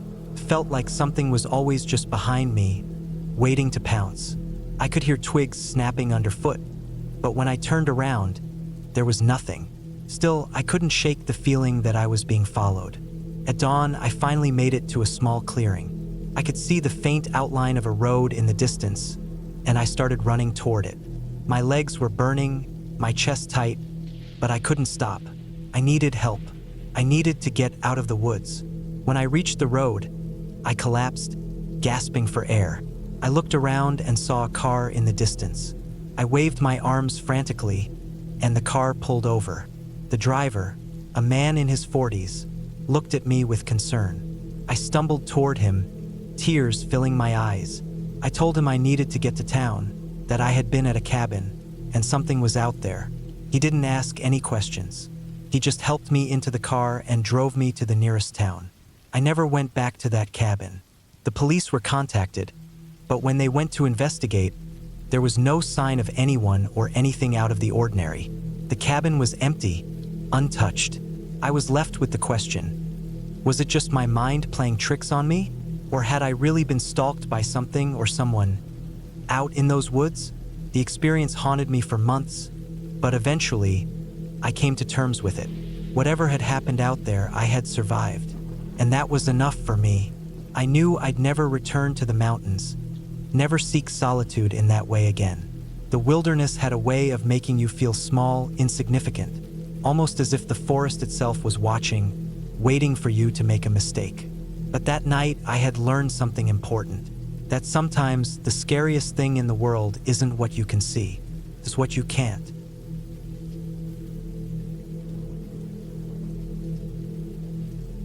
My name isn't important. I was 38 when it happened. That was 6 years ago, in the summer of 2019. I lived in Seattle back then and worked for a logistics software company. I wasn't unhappy exactly, but I was getting tired of the routine. Office work, emails, meetings that led nowhere, fake smiles from people who didn't care. I just wanted to be somewhere quiet. No emails, no traffic, no people, just trees, sky, and air that didn't smell like a car engine. I rented a cabin through a site I'd never used before. It wasn't one of those big vacation rental companies, more of a local classified site, like Craigslist but more rural focused. The listing had only 4 pictures, but the cabin looked rustic and clean. The owner wrote that it was secluded in the Umpqua National Forest in southern Oregon, about a 3-hour drive southeast of Eugene. There was no Wi-Fi, no cell service, and the nearest town was about 40 minutes away. That sounded perfect to me. I left on a Tuesday morning, planning to stay for 10 days. I packed my old SUV with a week and a half's worth of food, firewood, some paperbacks, hiking boots, and a small pistol I kept in the glove compartment. I'd never actually fired it, but I always brought it when going out into remote areas. Just a precaution. The first part of the drive was nothing special, just I-5. Then some winding highways that got emptier as I went farther south. Eventually, I turned onto a gravel road that went deep into the forest. I followed the directions the owner had emailed me. After about 30 minutes on that gravel road, I found the turnoff. Just a barely visible path through some pine trees, with a little handmade sign that said, Wren's Nest. That was the name of the cabin. The cabin itself sat in a small clearing surrounded by thick forest. There were no other cabins in sight, just trees that seemed to go on forever. The place was smaller than I expected, maybe 20 feet wide and 30 feet deep. It had a small covered porch with a wooden chair, a fire pit off to the side, and a stack of cut wood under a tarp. The door was unlocked, just like the owner said it would be. Inside, it was one big room with a small kitchen area in one corner, a twin-sized bed against one wall, and a wood-burning stove in the middle. There was a small bathroom with a composting toilet and a gravity-fed water system that drew from a tank outside.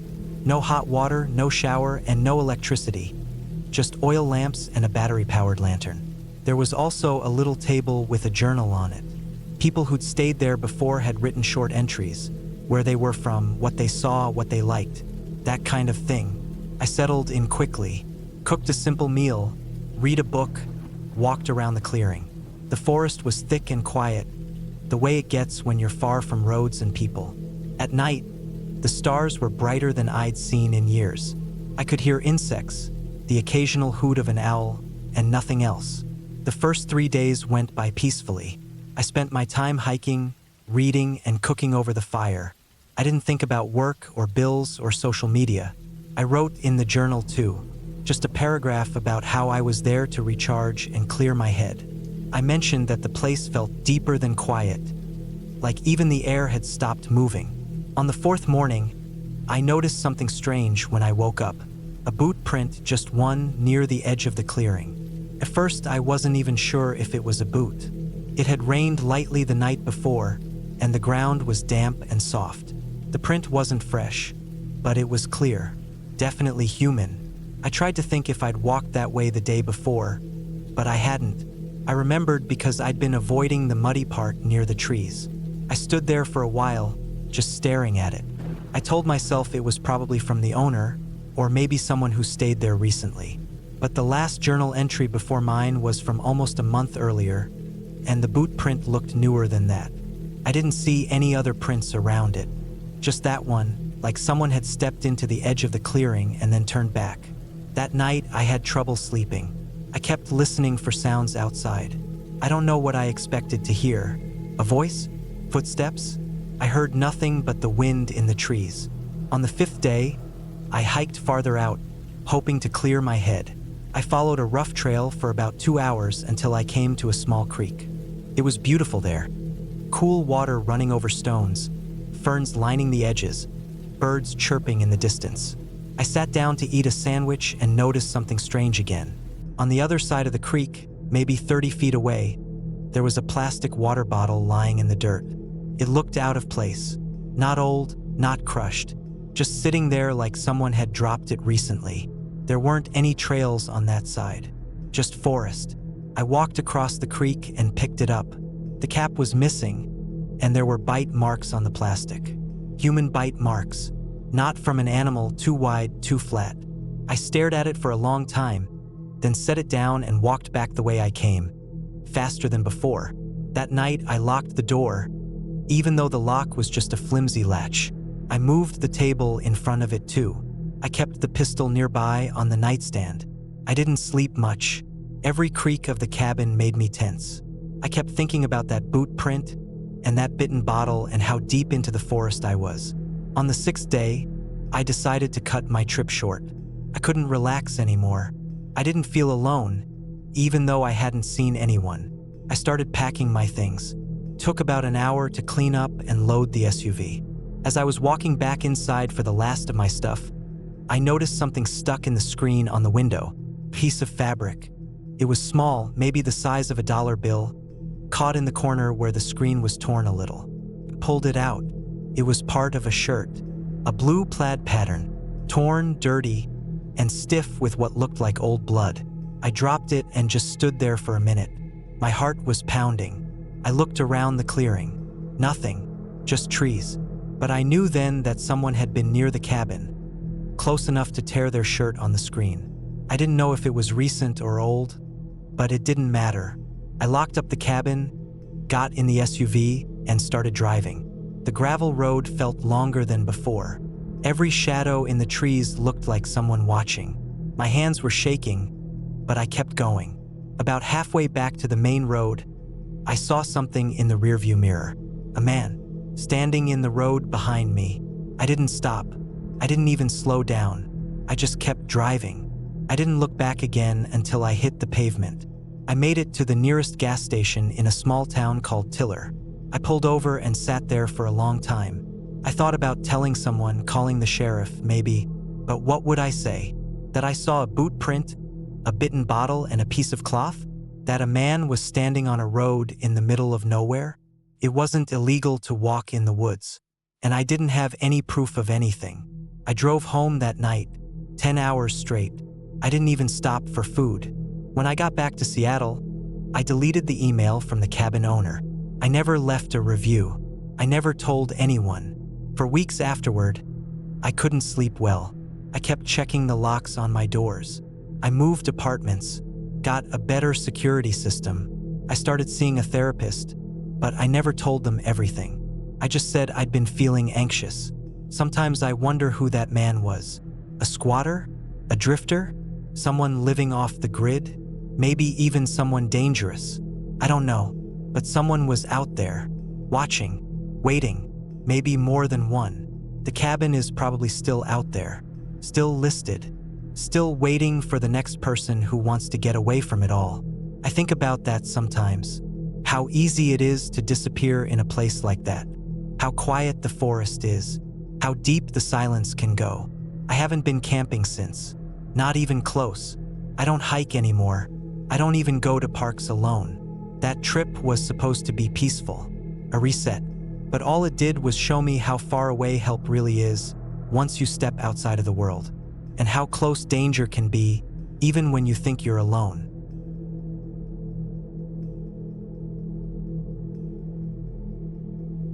It was a late September evening when I made the decision to get away from the usual hustle of daily life.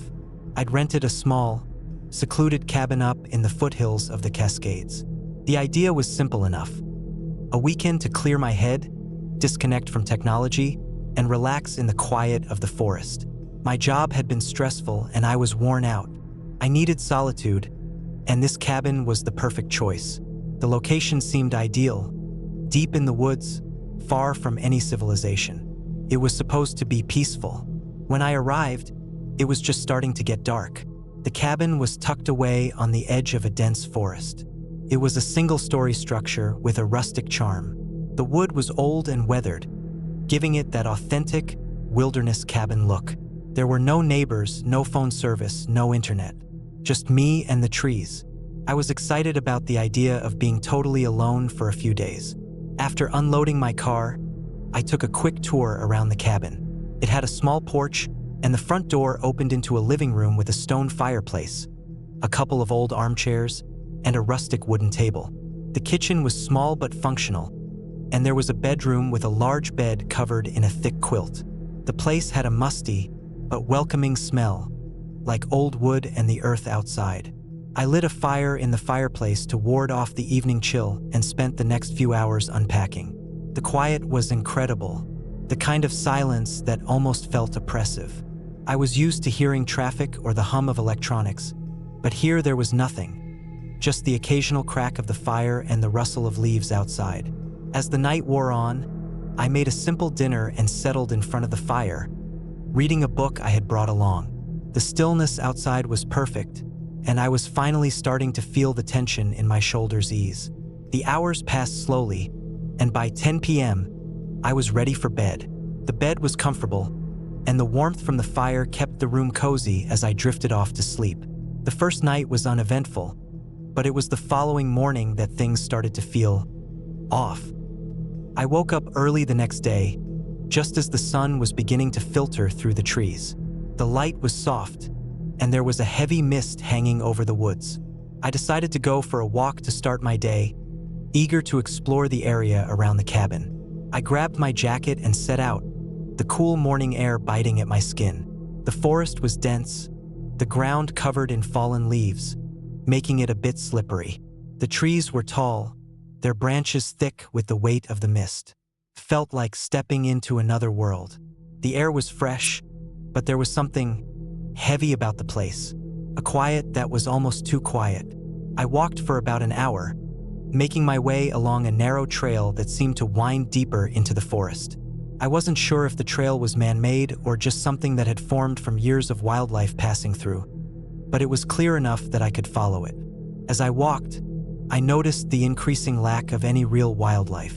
There were no birds chirping, no squirrels scurrying about. It felt unnervingly empty. The deeper I went, the more isolated I felt. I wasn't scared, exactly, but something in the back of my mind was whispering that something wasn't right. I chalked it up to the natural unease that comes from being in a place so far removed from civilization. But I couldn't shake the feeling that I was being watched. After a while, I decided to turn back. The mist had thickened, and the air had grown heavier, as if the forest itself was closing in around me. I retraced my steps, but when I came to a fork in the trail, I realized I had no idea which path I had originally taken. Panic began to settle in, though I tried to stay calm. I wasn't lost yet, but the unfamiliar surroundings were starting to make me uneasy. I wandered around for another half hour, trying to find a recognizable landmark, but everything was beginning to look the same. The trees were all tall and close together, and the mist made it difficult to get a clear view of anything in the distance. Eventually, I heard something. It was faint at first, just a distant rustling of leaves, like someone or something was moving through the underbrush. I froze, straining my ears to listen. The sound didn't stop. It wasn't just the wind. It was deliberate, almost purposeful. Something or someone was out there. I held my breath, my heart pounding in my chest. I wanted to call out, but I remembered that there was no cell service, no one around to hear me. I stepped back, moving quietly, trying to stay hidden. I couldn't tell whether the sound was getting closer or if I was just imagining it, but the feeling of being watched only intensified. I slowly began to backtrack, keeping my eyes on the direction from which the sound had come. I felt like I was being hunted, and I was the prey. By the time I made it back to the cabin, the sun was low in the sky. I hadn't realized how long I'd been gone, but I was exhausted. I locked the door behind me, and though I knew it wouldn't do much to keep anything out, the simple act of locking it gave me some sense of security. The strange feeling from earlier lingered as I prepared another simple meal. I couldn't shake the sense that something was wrong, but there was no tangible threat. Nothing I could point to that confirmed my fears. So I tried to relax, but even as I sat by the fire, I couldn't rid myself of the uneasy feeling in my gut. Night came quickly, and I settled into bed, pulling the covers up tightly around me. The wind had picked up outside, and the trees creaked against each other, sending long shadows through the room. The darkness was thick, and I felt as though the cabin was becoming part of the forest, swallowed by it. Around 2 a.m., I woke up with a start. Something had startled me from my sleep, though I wasn't sure what it was. I lay still, listening, but the cabin was silent, too silent. I strained my ears and heard something. A slow, deliberate knocking at the door. My heart skipped a beat, and a cold sweat broke out across my skin. No one could have gotten to the cabin. No one had driven up the gravel path, and there were no other buildings for miles. Yet the knocking continued, faint but unmistakable. I had no idea who it could be. The isolation of the place meant that anyone out here would have to be lost or worse, someone with ill intentions. My instincts told me to stay quiet, to not make a sound, but I couldn't move. The knocking grew louder, more urgent. It was rhythmic, like someone wanting to get my attention, but in a way that felt wrong. After what seemed like an eternity, the knocking stopped. A long, heavy silence followed. I held my breath, wondering if whoever it was had gone away. I waited for what felt like forever, but nothing happened. No footsteps, no movement. Then, as suddenly as it had started, the door handle rattled. I bolted upright in bed, panic surging through my veins. I didn't dare move, not even to reach for the phone I had left on the small nightstand beside me. Couldn't risk it. The handle rattled again, followed by more knocking, this time from the windows. The sound was deafening, as though someone or something was systematically trying each one. I waited, listening. My mind raced with possibilities. Could it be someone playing a prank? Was I being stalked by some disturbed individual? I had no idea, but the fear was overwhelming. The night felt endless, and the knocking only grew louder, more persistent. I stayed as still as I could, my heart hammering in my chest, listening to every creak of the floorboards, every gust of wind outside, every sound that didn't quite make sense. But no one ever came inside. The knocking stopped at some point, and everything fell eerily quiet. The next morning, when the sun came up, I hurriedly packed my things and left the cabin, shaken to the core. I never found out who had been outside. When I returned to the nearest town, I spoke to a few locals about the cabin, and to my shock, they all seemed to know something about it. One elderly man told me there had been rumors of people disappearing around those parts, though no one had ever officially confirmed it. I'll never go back to that cabin, and I'll never forget the silence that followed the knocking. That silence told me everything I needed to know. There are things out there that shouldn't be disturbed.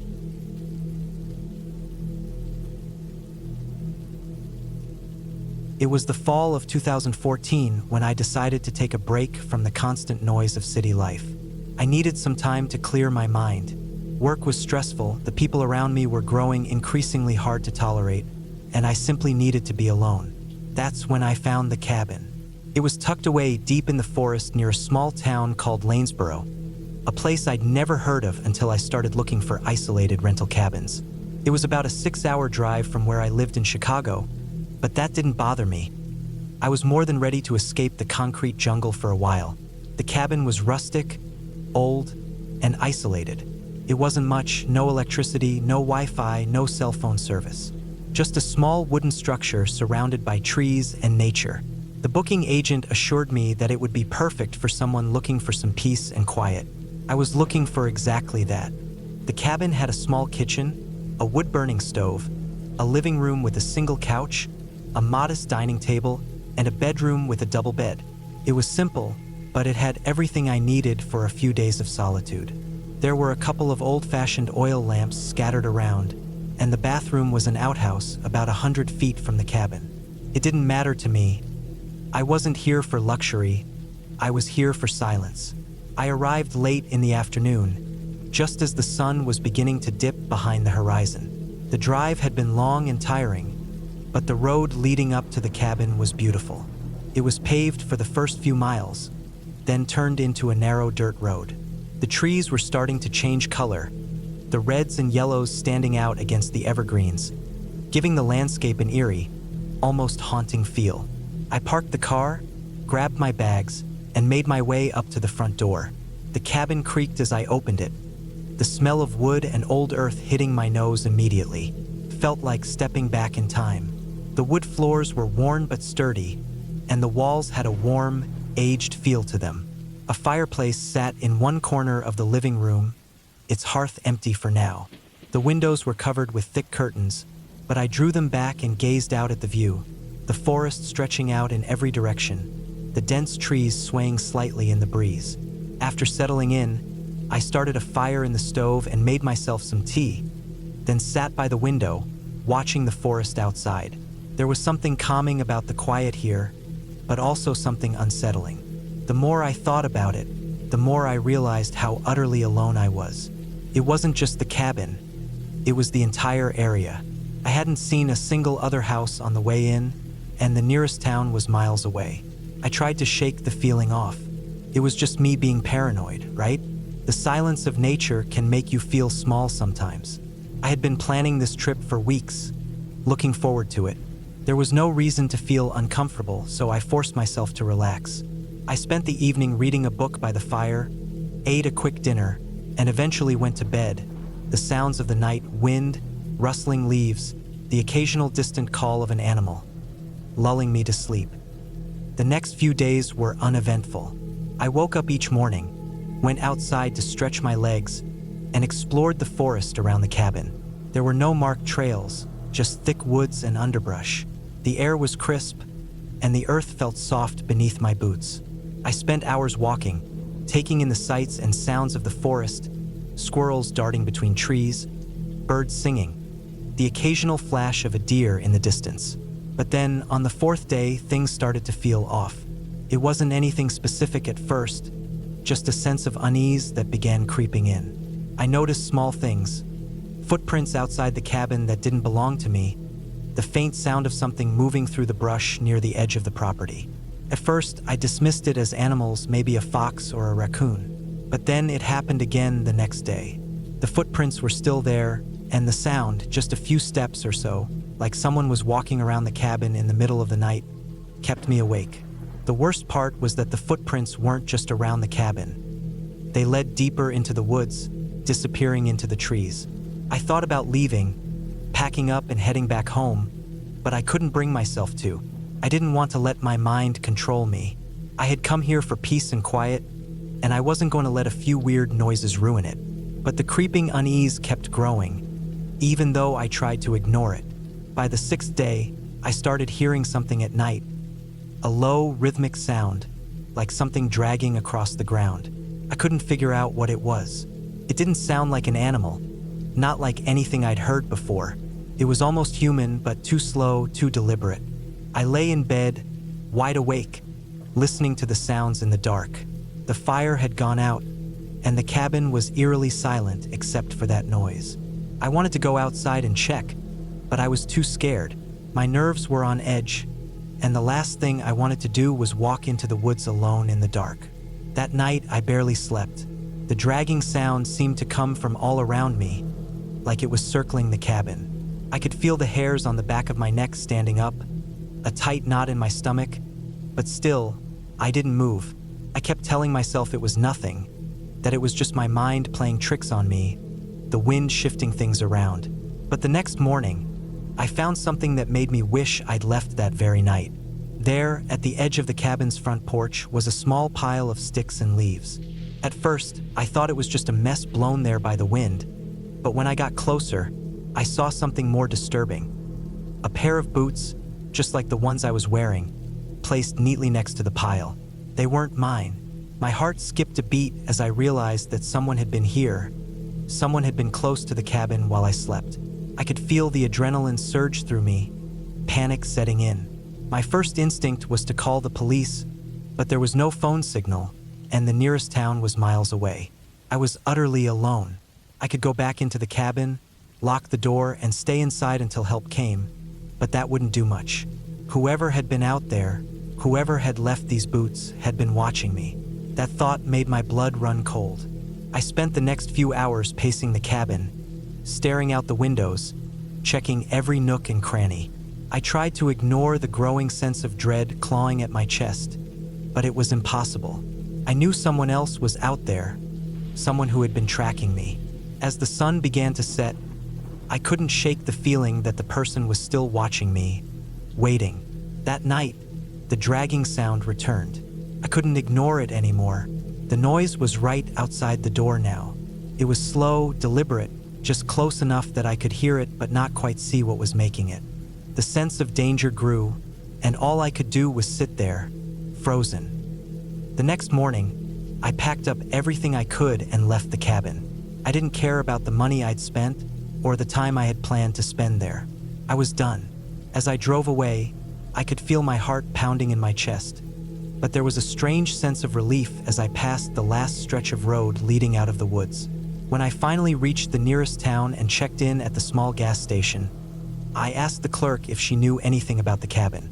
She gave me a strange look, like she knew something I didn't, but all she said was that the place had been abandoned for years, that no one lived there anymore. She didn't seem too concerned about the fact that I'd been out there alone for days.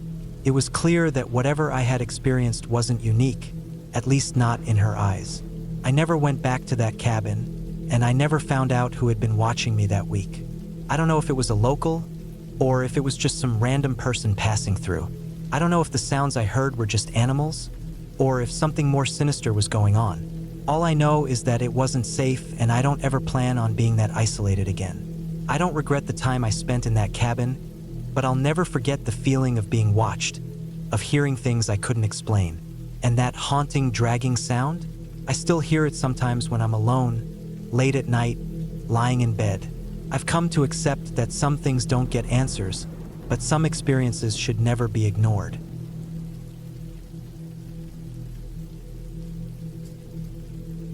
I'm not writing this to get sympathy or to scare anyone. I just want to get it off my chest. I don't talk about it much, not because I've forgotten anything, but because most people wouldn't understand. They might laugh or shrug it off or ask me why I stayed so long. I don't know what I expected either. But back in October of 2019, I was 36 years old, burned out, and looking for some kind of peace. I thought I could find it in the woods. Instead, I found something I still carry with me every time I lock a door or hear a branch snap at night. The cabin was in northern Idaho, about 20 miles outside of a town called Bonners Ferry, nestled way up near the Canadian border.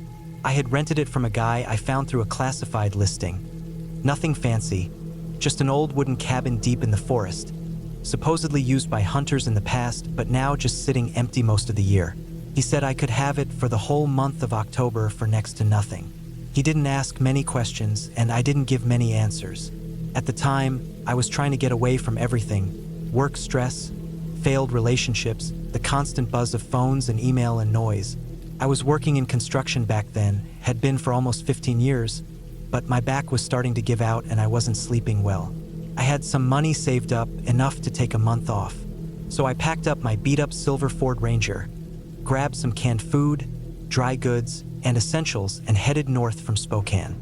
The drive was long, winding, and quiet. Once I turned off the main highway and onto a gravel road, it felt like I was driving into a different world.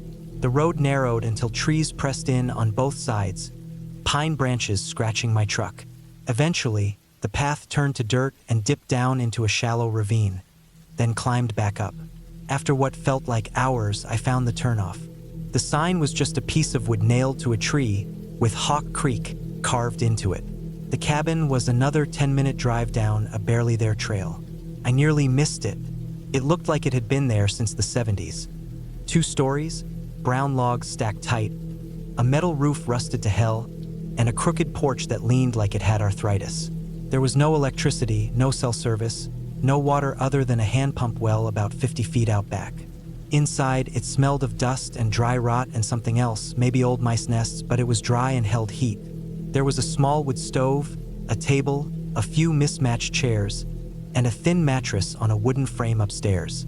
I unloaded the truck and settled in. I had brought a couple of solar lanterns, a battery-powered radio, and a heavy-duty sleeping bag for the cold nights. That first evening, I lit a small fire in the stove, made some instant rice and beans, and sat on the porch as the sun went down. The air smelled of pine and cold soil. No sounds except for the occasional rustle of leaves or the cry of a distant bird. I felt something I hadn't felt in years, quiet. The first few days passed like a dream. I woke up when it got light and went to sleep not long after dark. I'd go on short hikes, collect firewood, do some light journaling. There were signs of old hunting activity, empty shell casings, busted tree stands, and even a rusted animal trap behind a boulder near the creek. But there were no people, not even the sound of a plane overhead. Total isolation. And I liked it that way. About a week in, I noticed something weird. It was the morning of October 9th. I had just finished boiling water for oatmeal when I saw footprints in the dirt outside the cabin. At first I thought they were mine, but the size was off, much smaller, like a child's, and barefoot. I stared at them for a long time.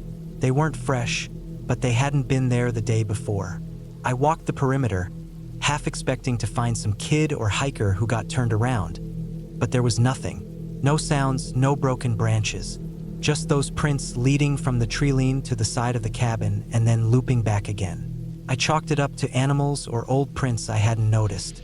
Maybe they looked human but were from a bear cub or something. I didn't want to overthink it, but then more things started happening. On the night of October 12th, I woke up just after midnight. I hadn't heard anything, but I felt watched.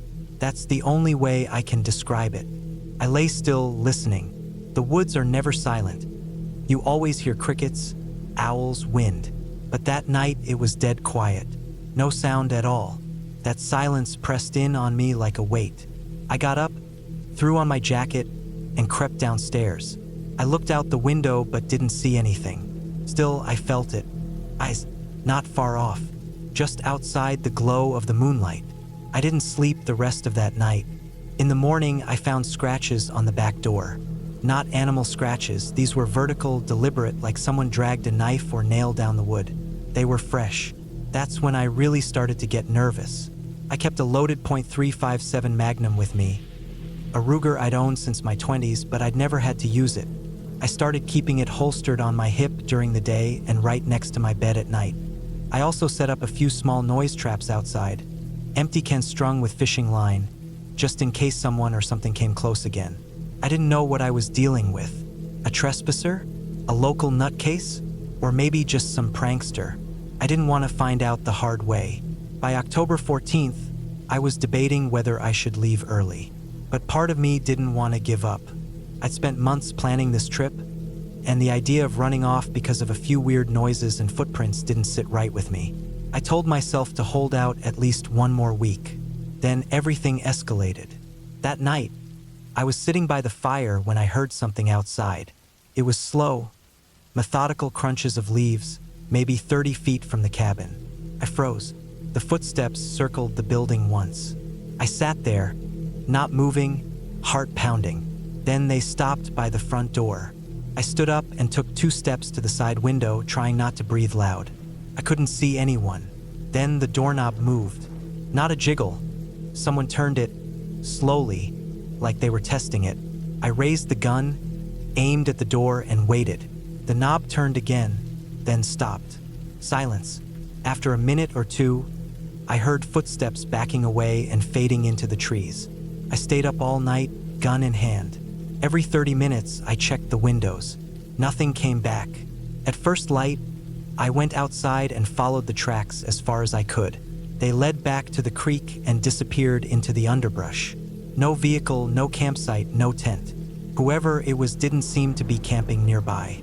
The next day, I packed everything up and loaded the truck. But when I turned the key, nothing happened. Dead. Battery was fine. No fuel line issues. Just dead. I tried again and again, but it wouldn't turn over. I checked under the hood and saw that someone had cut the ignition wires. Clean. Sharp.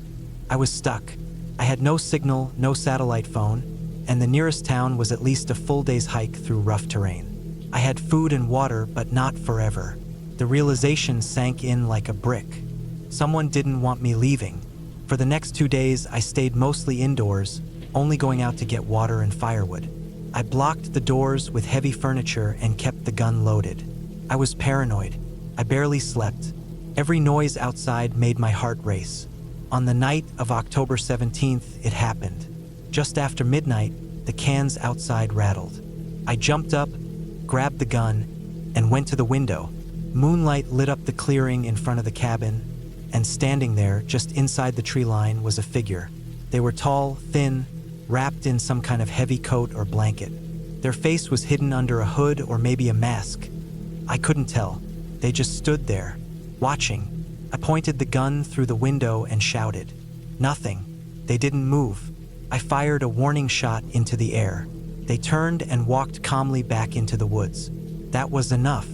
At first light, I grabbed my pack, what food I could carry, and left the rest behind. I had marked a rough trail on a map that would take me back toward the highway if I hiked east along the ridgeline. It was risky, but I didn't care. I had to get out. I hiked for almost 12 hours straight that day, stopping only to drink and eat a protein bar. That night, I slept with one eye open under a rocky overhang. The next day, I kept moving. Finally, on October 19th, I found a road, a narrow gravel logging path, and a forestry worker driving a truck spotted me. He gave me a ride into town. I didn't explain much, just said I'd had car trouble.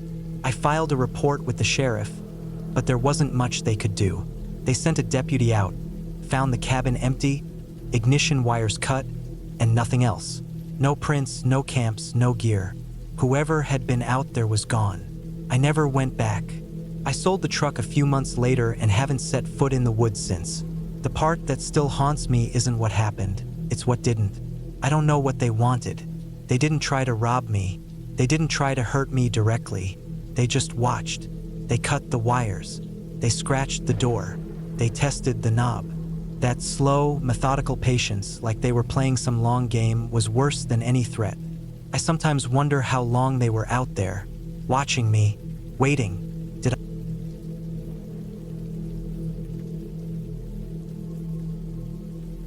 It was late January 2018, and I had just taken a leave of absence from my job in Richmond, Virginia. I'd worked 8 years straight as a graphic designer for a mid-size ad agency, and things had started to eat away at me. Tight deadlines, long nights, repetitive work. The final push had been when my doctor told me I was showing signs of burnout and needed to take some time off. I wasn't sleeping, I had frequent chest pain, and I found myself getting irritated by even the smallest things. I told myself I'd take 1 month off, get away from the noise, maybe knock out a few personal projects I'd been putting off for years. I found a rental cabin on a property website that wasn't listed on the usual travel apps. It was this small, rough-looking place tucked into the Allegheny Mountains in western Pennsylvania. The pictures showed snow-covered trees, an old wood stove, a generator, and nothing else for miles. That was perfect. I wanted quiet, no neighbors, no internet, just me and whatever I felt like working on. The listing said the nearest town was about 25 miles away, and the owner dropped off fuel and supplies once a week. That was the only interaction I'd have with anyone, and that sounded perfect to me. I packed up my Jeep with a few changes of clothes, food that could last, some old sketchbooks, a laptop I didn't plan on connecting to anything, and drove out on a Thursday morning. Took about 6 hours to get there. The last 20 miles were down snow-covered, unplowed forest roads. I had to stop a few times to shovel my way through, but eventually, just before dusk, I reached the clearing. The cabin was smaller than I expected, maybe 15 by 20 feet. The outside was weathered dark pine, and there was a single tiny window next to the heavy wooden door. A pile of chopped wood was stacked high along the side, half buried in snow. Inside was a narrow bed, a writing desk, a small propane stove, a sink with a pump handle, and the wood stove. There was a separate outhouse about 20 yards behind the cabin. That first night, I lit the stove, unpacked some canned soup, and ate sitting on the floor in front of the fire. I didn't even feel the usual unease I sometimes got sleeping in new places. I felt still. That kind of still you only feel when you're completely removed from anything that wants something from you. I fell asleep hard and didn't wake up until well after sunrise. The first couple of days were exactly what I'd hoped for. I sketched, I read, I sat in the silence. The snow outside only got deeper. I saw no tracks in it except for squirrels and rabbits and one set of deer tracks that curved around the back of the cabin on the third morning. That was the only thing that seemed to touch the woods around me. The generator, which was housed in a small wooden shed 10 feet from the cabin, gave me a few hours of light each day, but I didn't use it much. I preferred candles. I liked how the shadows played off the logs and made the walls feel alive, almost like they were breathing. It was the most at peace I'd felt in years. But on the fifth night, something changed. It was around 1 or 2 a.m., and I had been asleep for a while. The wind had picked up, and I could hear the trees creaking outside. That wasn't unusual. What pulled me out of sleep was a different sound. Something sharp, something rhythmic. It was coming from outside, near the back of the cabin. I sat up in bed, listening closely. I thought at first it might be a branch tapping against the siding, maybe something blown loose, but it had this regular, deliberate pattern to it, like wood being knocked together. I waited, heart thumping a little harder, ears straining. The sound stopped. For a long time, there was only the wind again. Then I heard what sounded like footsteps crunching over the snow. I didn't have a weapon. I hadn't brought one, and there wasn't one in the cabin. I hadn't thought I'd need one. I stood quietly and stepped to the little window. The glass was frosted at the edges, and the moon was barely out behind a thin veil of clouds, casting everything in pale silver light. I couldn't see much, just the edge of the trees and the open snow around the cabin. Nothing moved. I convinced myself it was probably an animal. Maybe the deer again, maybe even a raccoon. I told myself animals can sound a lot heavier in snow, but I didn't sleep much the rest of the night. The next morning, I pulled on my boots and jacket and walked out behind the cabin. Snow came up nearly to my knees. It was quiet, almost completely silent except for a soft wind that moved through the trees like a slow breath. I made my way toward the back where the sound had come from and saw the deer tracks again. Only these ones were different. The stride was longer, more uneven, and they stopped about 10 feet from the cabin, just stopped. No turn, no return path. Just an abrupt end like something had been lifted right out of the snow. The trail ended just behind the generator shed. That was the first moment I felt real unease. I stood there for a long while, turning around, looking into the trees, trying to feel something. Danger, movement, presence. There was nothing. I didn't hear anything else that day, and by nightfall, I had mostly settled myself. I boiled water for soup and sat by the fire again, sketching a little. I made sure to latch the door and window. I even dragged the small dresser in front of the door. Not that I thought it would do much. That night, I left the lamp on. Around 3 a.m., I woke again. No wind this time, just silence. And then the soft creak of the floorboards on the porch. That sound, with slowly bending under weight, was unmistakable. There was no mistaking it for anything else. I sat up straight and stared at the door. The lamp light flickered against the walls. I didn't breathe. I didn't move. The creak came again. And then again, closer to the door. Then nothing. I stayed frozen in that position until the light started to change, and the gray of early dawn began to push against the window. When I finally opened the door, the snow on the porch was disturbed. The clear imprint of boots. Not animal tracks. Boots. They were wide and flat, probably men's. Deep too, like the person had been heavy or carrying weight. They came up the steps, stood at the door, and then turned back toward the woods. I followed them with my eyes and then carefully stepped off the porch and into the trees, following them until they disappeared. The tracks stopped after maybe 40 feet. Again, just stopped. I wanted to pack up and leave right then, but there was nowhere to go. Even if I made it back to the forest road, there was no telling if my Jeep would make it through the snowdrifts. The guy who brought supplies wasn't due for another 3 days. I told myself it was just a hunter or a hiker who got lost, someone passing through, but that didn't explain how the tracks ended. I spent the whole day inside, listening. I didn't sketch. I didn't eat. Every sound outside made me jump. I didn't sleep that night. I sat in the chair by the stove, the hatchet from the woodpile in my lap. Just before dawn, I heard something at the generator shed, a soft knock, then a scraping, like someone dragging metal across wood. I waited, My breath felt like it stopped. The lights blinked out.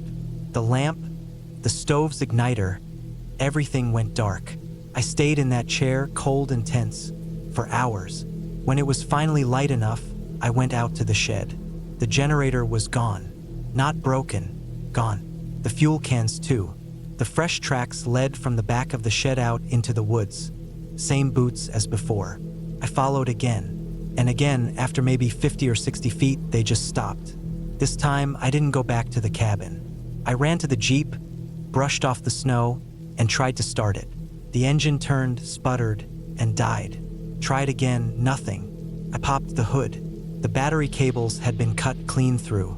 Not chewed, not frayed, sliced, straight and neat. I can't describe how deeply wrong everything felt at that point. I walked back to the cabin, locked the door, and didn't move. I didn't even eat. I just waited. Night fell, and I waited in the dark, listening. I heard nothing. Then, around 11 p.m., I saw a light moving through the trees. Faint, flickering, like a lantern. Came closer, slowly, sometimes disappearing behind trees, sometimes pausing. Then it stopped maybe 100 feet away. Stayed there, all night. I watched it from the window, my heart hammering in my chest. I didn't sleep. I don't even think I blinked for hours. And then, just as the sun came up, it faded away. That morning, I heard an engine. I ran outside barefoot into the snow, waving my arms. It was the supply guy in a red pickup, pulling into the clearing. He saw me, got out, looked confused. I ran to him, told him to help me, told him someone had been out here. He looked around, saw the missing generator, the tracks. He didn't say anything, just loaded me into his truck and took me back to town. I reported everything to the local police. They took notes, sent a deputy out to the cabin the next day. They found no signs of a break-in, no new tracks, no evidence of anyone else. They wrote it off as probably just a drifter or someone camping.